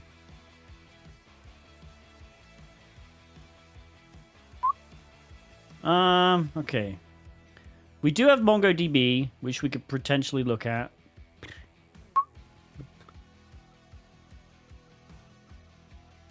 Oh, wait, hang on. We've got sudo?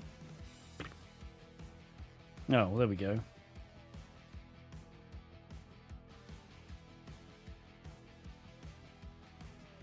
We can run sudo edit.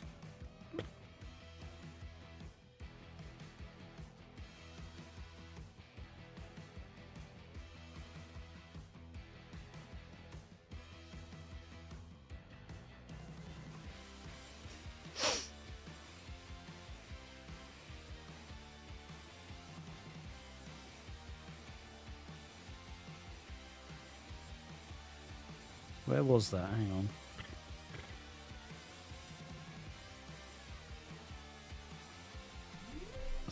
Thank you for following. Okay, so... Is it literally just that we can...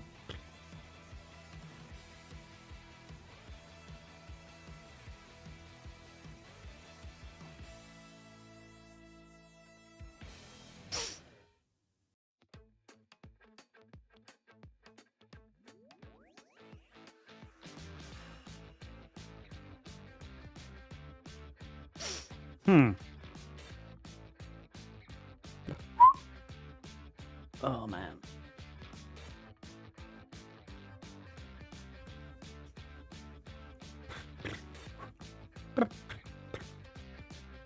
So, sudo edit.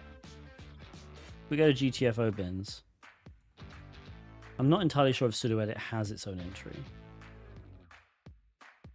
It doesn't, because sudo edit basically just should allow us to edit this file, right?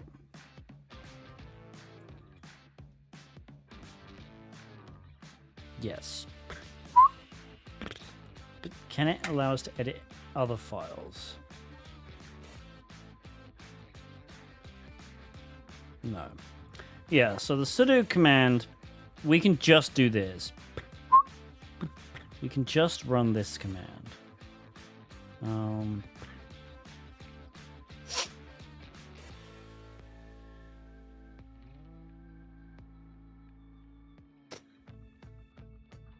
But here's my question. What happens if we go into this directory that we can write to?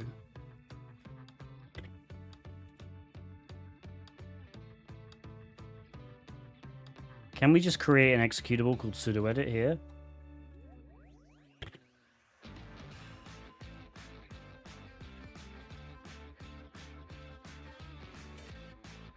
And then just do ID or something. Will that work?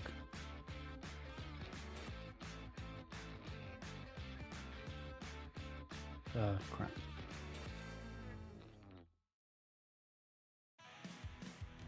No.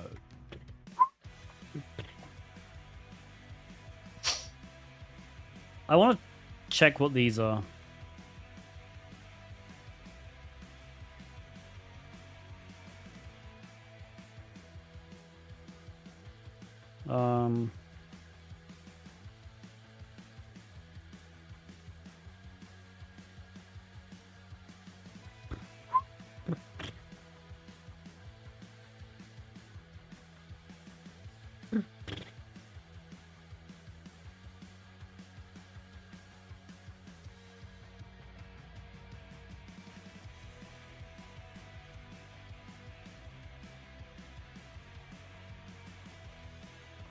Does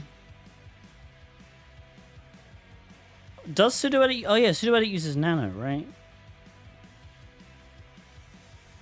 That is true.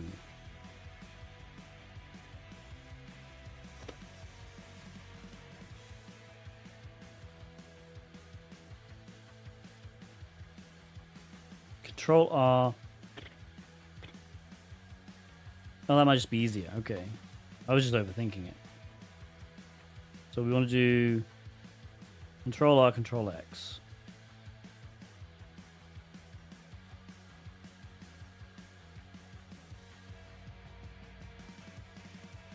No, we're still web.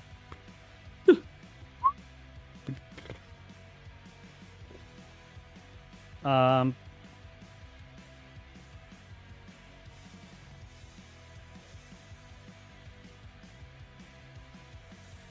I wonder if we can just do...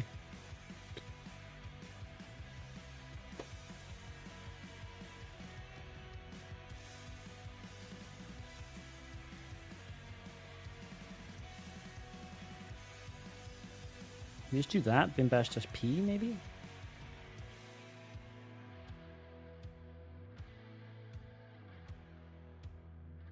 Hang on.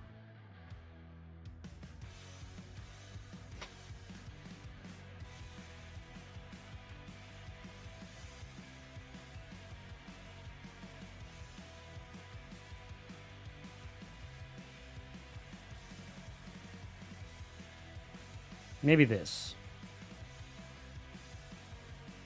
Control R, Control X.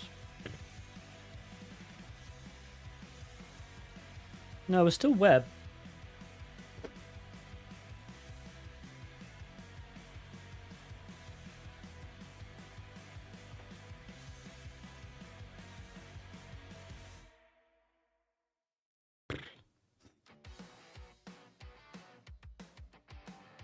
ID into temp. Yeah, we could try that.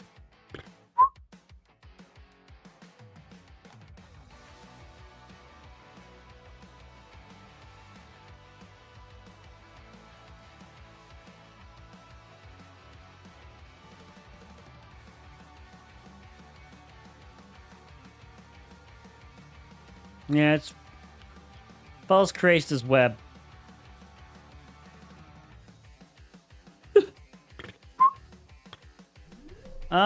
Thank you for following.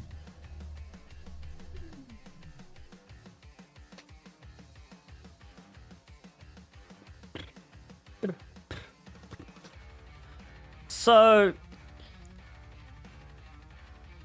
let's just have a look at the Nginx config.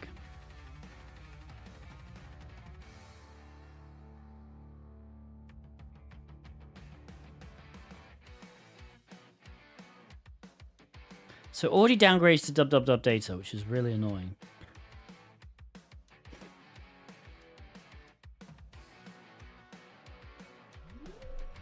Thank you for following.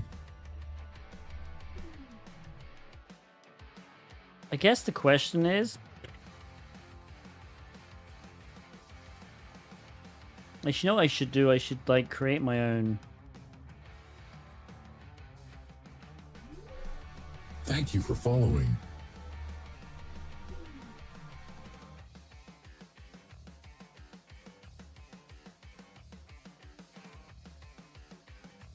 Let's actually see if we can do this now.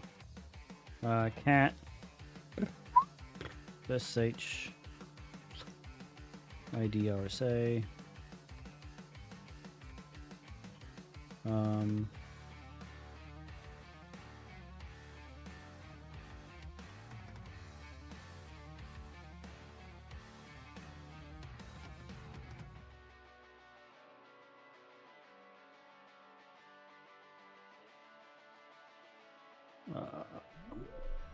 Thank you for following. Thanks for the follows. Oh god, no, come on. I hate it when it doesn't copy the damn thing. Alright, I need SSH-I IDRSA web at this. No.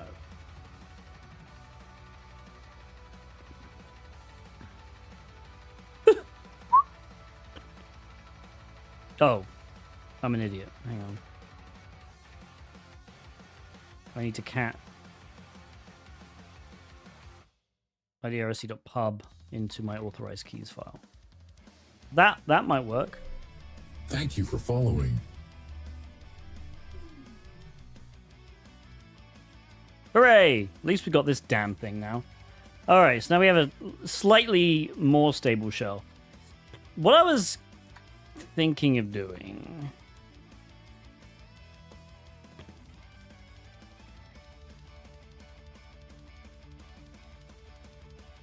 Can we, like, change the user here back to root? Is that something we can actually do? I don't think it is. It's worth trying, though.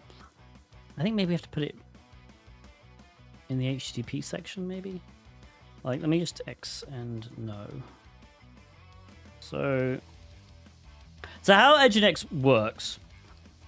Nginx needs to run as root, right? Because it has to listen on port 80.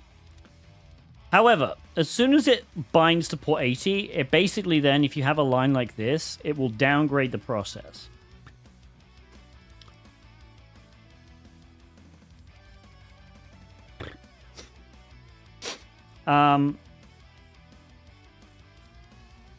But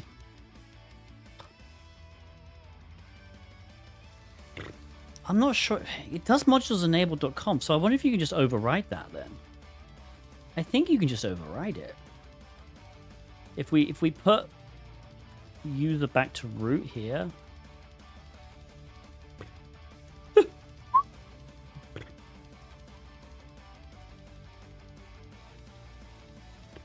But this doesn't actually do anything because we can't force reload it. Yeah, no, I'm barking up the wrong tree. Maybe try add -u to root in the sudo command. I mean, it already executes as root. Sudo by default should execute as root. Unless I'm mistaken.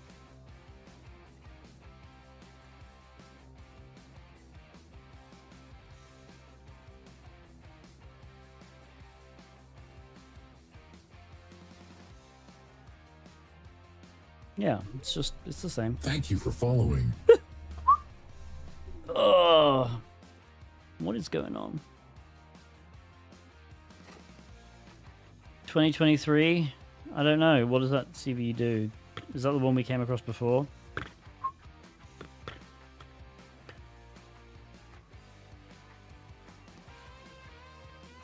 Sudo edit. Yeah, I mean, it could be. The whole box is, I guess, supposed to be maybe about this.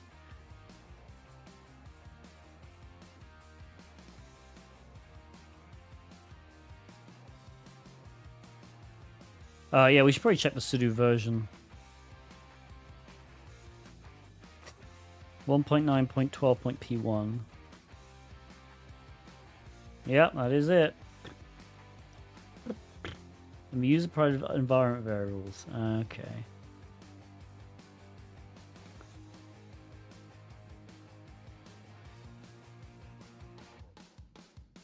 So we can just do this.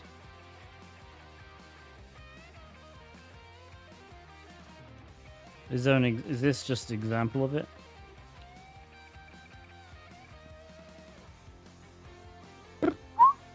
Here we go.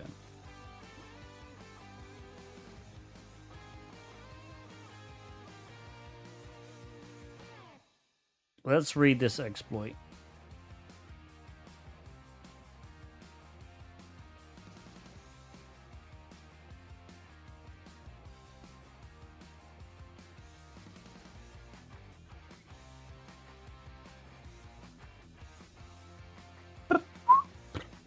Right, so it just literally allows us to edit anything, I think. So do we just do export? Hang on, what did I actually copy?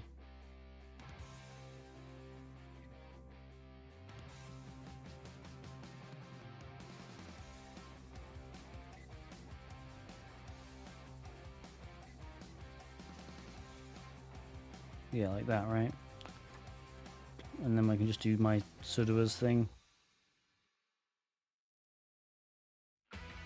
Yeah. Fun. Alright, yeah, I guess we can just do web, all.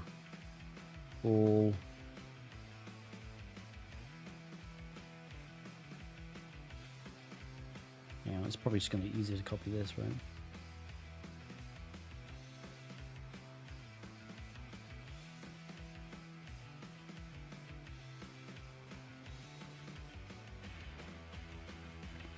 Wait. I'm just going to copy this one. So all, no password, all should work. Right?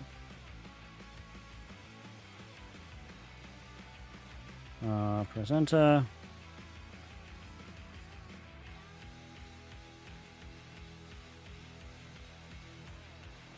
Okay, and then we just do sudo-l. Yeah. Thank you for following. Nice. We are in. It's just like slightly disappointing.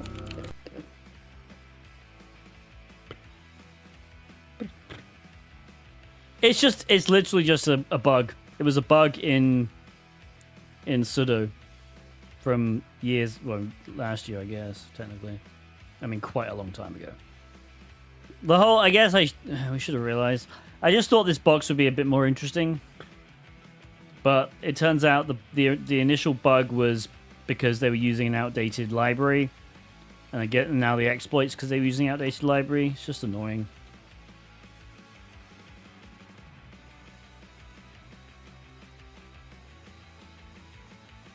And your packages, yeah.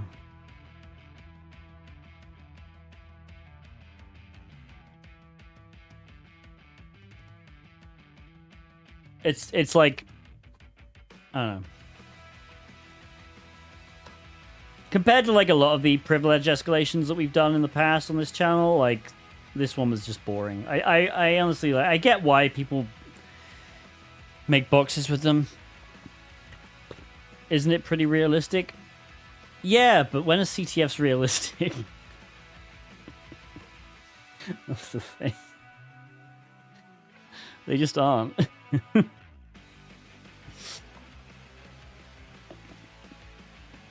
Like I said, I hate it when it's like one of these,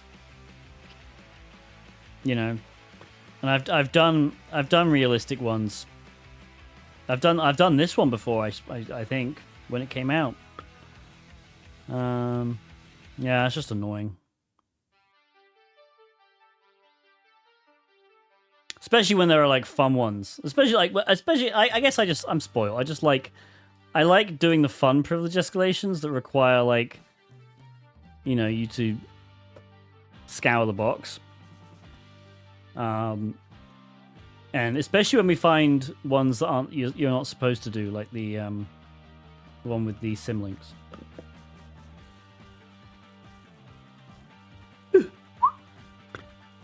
But there we go. Realistic is almost always boring. Yeah, exactly.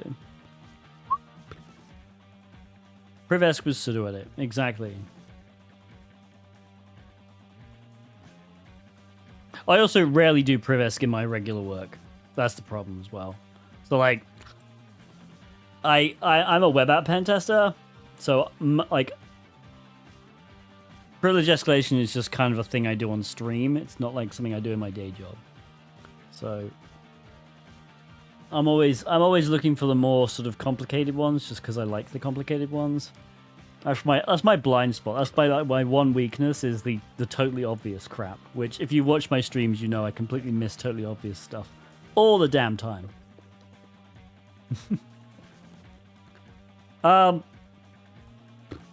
Anyway, I want to read a write-up for this box just because I want to know, was it literally just guessing at the start? Jaxafed has really good write-ups usually.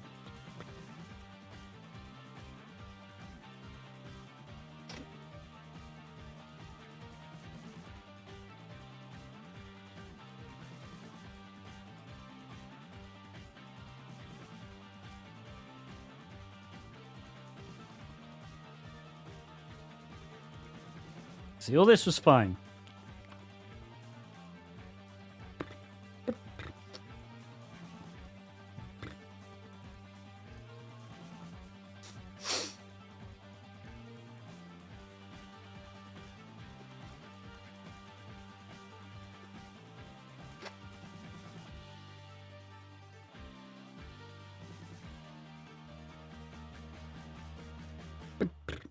Okay.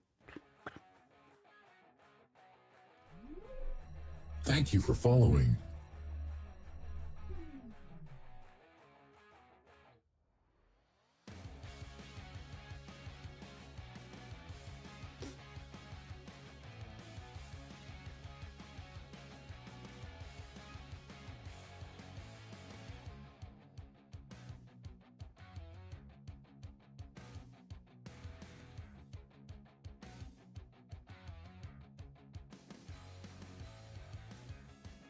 Right, okay. Let's actually have a look at the template and see what it's actually doing, I guess. I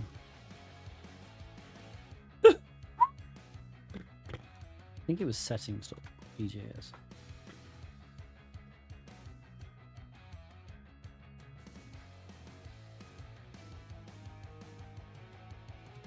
So again, I don't think there was anything necessarily wrong with this.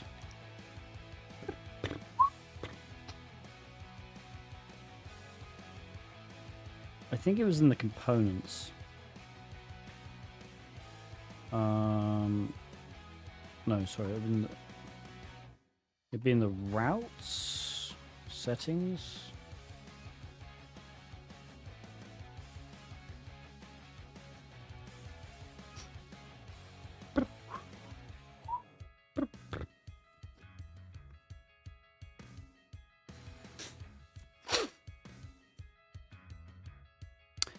Right. This line, is it?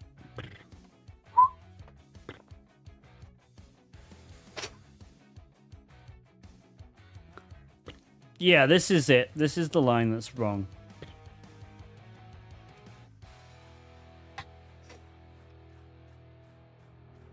So this is stupidly dumb.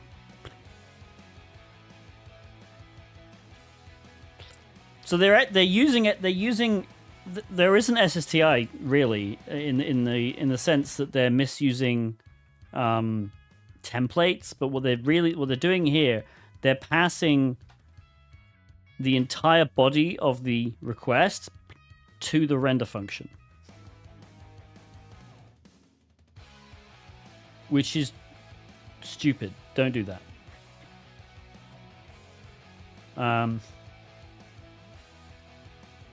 Because effectively what you're supposed to be doing is you're supposed to be just passing the variables that you've already predefined here, right? And the fact is, it's weird. They extract it in this line. They extract the name and password from the request body and created this array, which they could have then set as a variable and then passed here, and that would have been fine if they'd done that. This wouldn't have been an issue. But what they did instead was they passed the entire request body, and then that means you can just add random parameters, right? So you have a name and password parameter in the request body by default, which means if you pass the request body as is here, and then go to that, it will understand what password means because it will be able to extract it from the request. And likewise, it'll understand what username means if it uses it, which it doesn't, I don't think. But basically anything can be passed now. So we could have passed message, presumably. I wonder if I can kill my my original shell. I wonder if the app will actually start working again. Come on. Do that. Will the app start working? Or is it just completely dead now?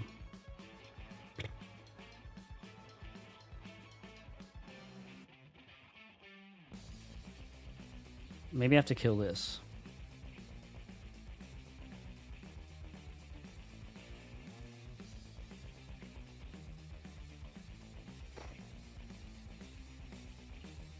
Node is still running. Let's kill this as well.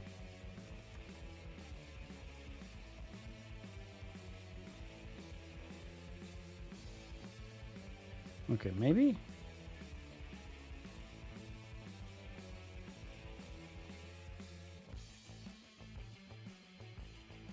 Yay, it works. Alright, so if we just do test. And go back to burp.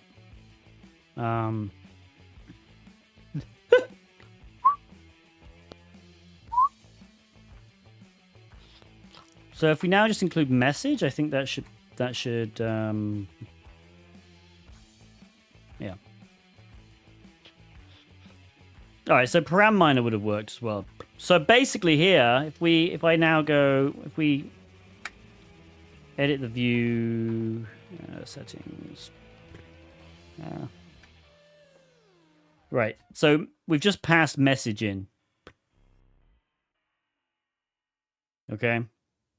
So because Node, because the controller is passing basically all of this to the template, the template has access to all these parameters instead of just ones that the application should. So the application should realistically just limit it to password because that's all it uses, right? The message is going to be set custom by the controller, but in this case, it's just passing everything. And so I think what it said was if you use include, it'll actually try and take include as a function instead. So if you do include, yeah.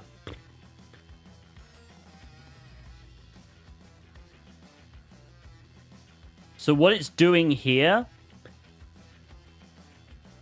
I think, so it's calling include, but include is set to this. So I wonder what happens if you just say include. Is that going to work? No.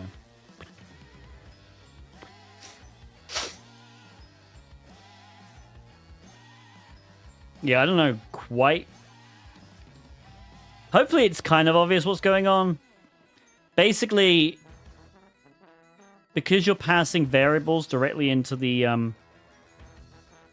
template, the template will try and use the variables wherever it can, which is usually fine if you have control of those variables because, you know, it would be all right. But in this case, it's not. In this case, you can just create custom variables, and as long as they match something here, should be fine. But yeah, message will be one. Error would also be one. I think that's it, though. Does that make sense to everyone?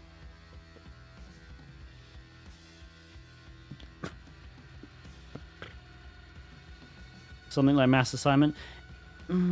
It's not really mass assignment. Mass assignment is slightly different. It's the same kind of concept as mass assignment. Yeah.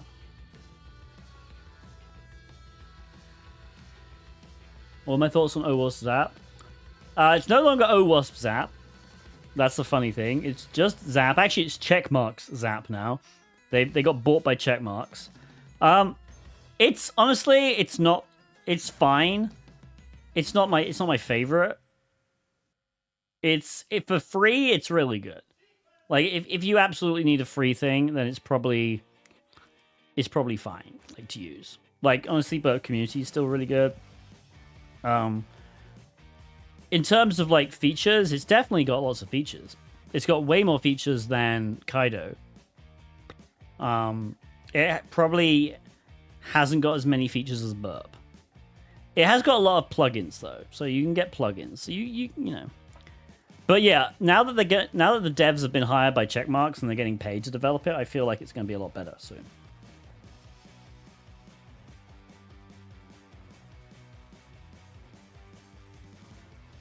All right. Did this explanation work for everybody?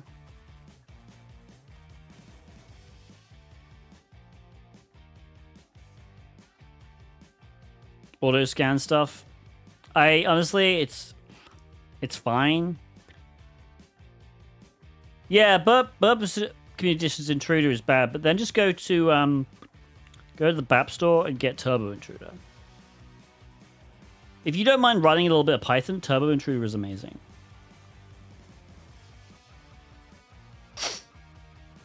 Turbo Intruder is actually faster than regular Intruder. Did it install? No. So for example, if we go extensions, Turbo Intruder, send to Turbo Intruder.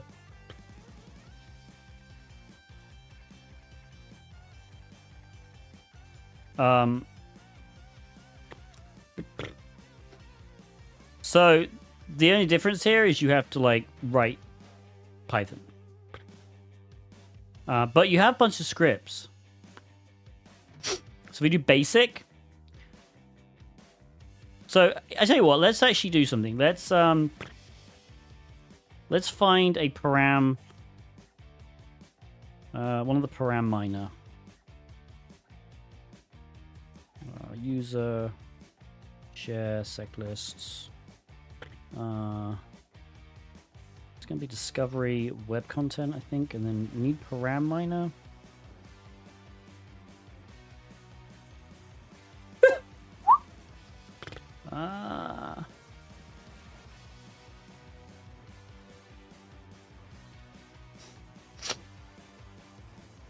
Burp Suite param miner. Here we go. Oh, that's headers. Okay, maybe just burp parameter names. So we'll use burp parameter names. So okay, so we're going to go here, pwd. So what we're going to do, I'm going to use this. So we're going to paste in the string here. This is the path. And then it's going to be...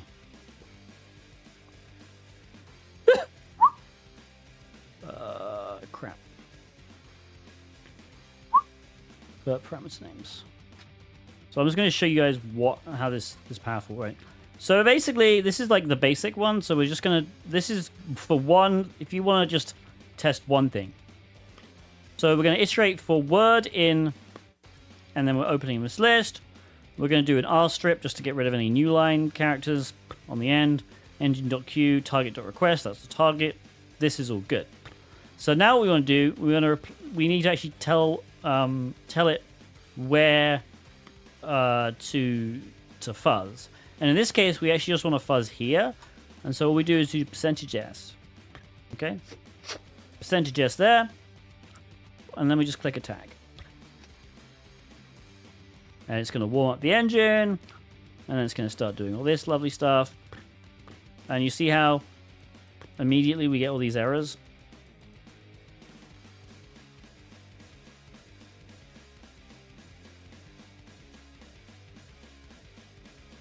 So we can actually grab different errors, I believe.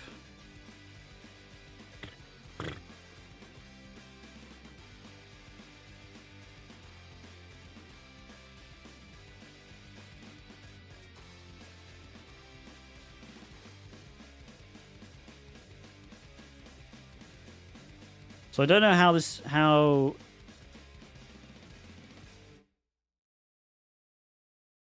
I wonder if it's got that include somewhere.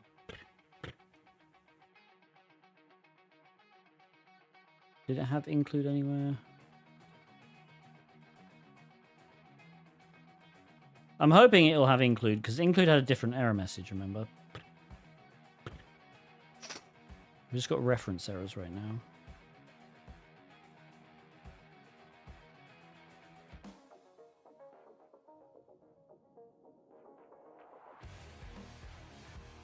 But you see how fast it's going, right? It's already on... It's already done 1,000. You can increase the speed. We'll let it run, though.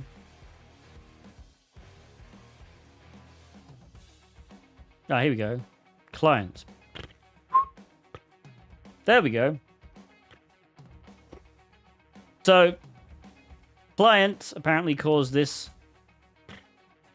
include is not a function. I'm not quite entirely sure why, but it did.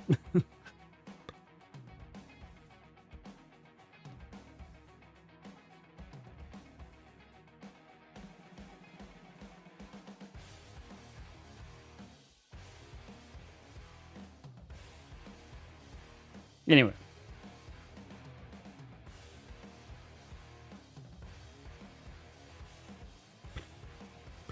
So you can it's quite easy to use, honestly, once you get around to it. And if you want to do something like multiple parameters, right? So it iterates over first word and then second word, and it just passes them as in like a list, okay? So if we wanted to do, actually, let me just show you like a login. Where's the login? Come on. So we're going to send this to Turbo Intruder. This is our login request, right? So what we could do is we could go to multiple parameters, and then you see this would be like a path to users, and then path to passwords, right? And then all we have to make sure is that, okay, this will be the first one. So percentage %s. So wherever the percentage %s comes first, that's the first one here, right? And if we do percentage %s here, so that kind of makes sense. So ignore first word and second word. That's just the way it's been phrased. What matters is which one comes first in the list, right? So in this case, this one is going to come first. We could change this to second word if we wanted to, right? We could do this, and we could put first word second. So it doesn't matter what the name is; it just matters. It might just be easy to put user and pass, right? And then say, okay, well, this is user and this is pass. Obviously, don't use actual pass because pass is a keyword in Python. But yeah, so this you can fuzz for logins. But it does exactly the same thing. It's going to iterate over all the users. It's going to go user by user, so it'll be the first user in this, and then it'll iterate over the passwords currently. If we reverse them, it'll do the exact opposite. It'll iterate over the usernames with one password first.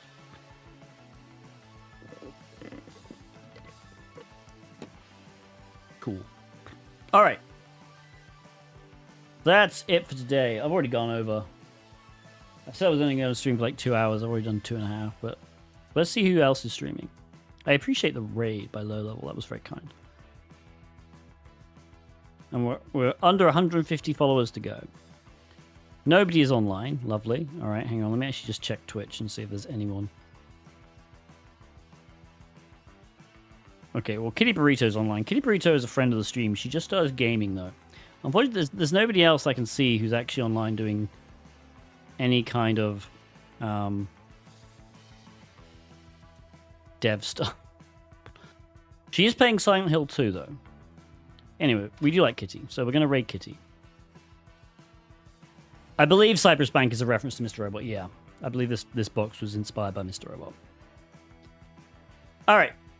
Let me put the raid message in. So say hi to Kitty for everybody. We will put the stream ending thing up. And yeah, thank you for watching. Please follow me on Twitter or X. Join the Discord server. Subscribe to my YouTube channel, which is at Tiberius. And obviously, give me a follow on Twitch if you're not already following. Appreciate all the follows today and all the subs. All right. Yeah, say hi to Kitty for me, and let's raid.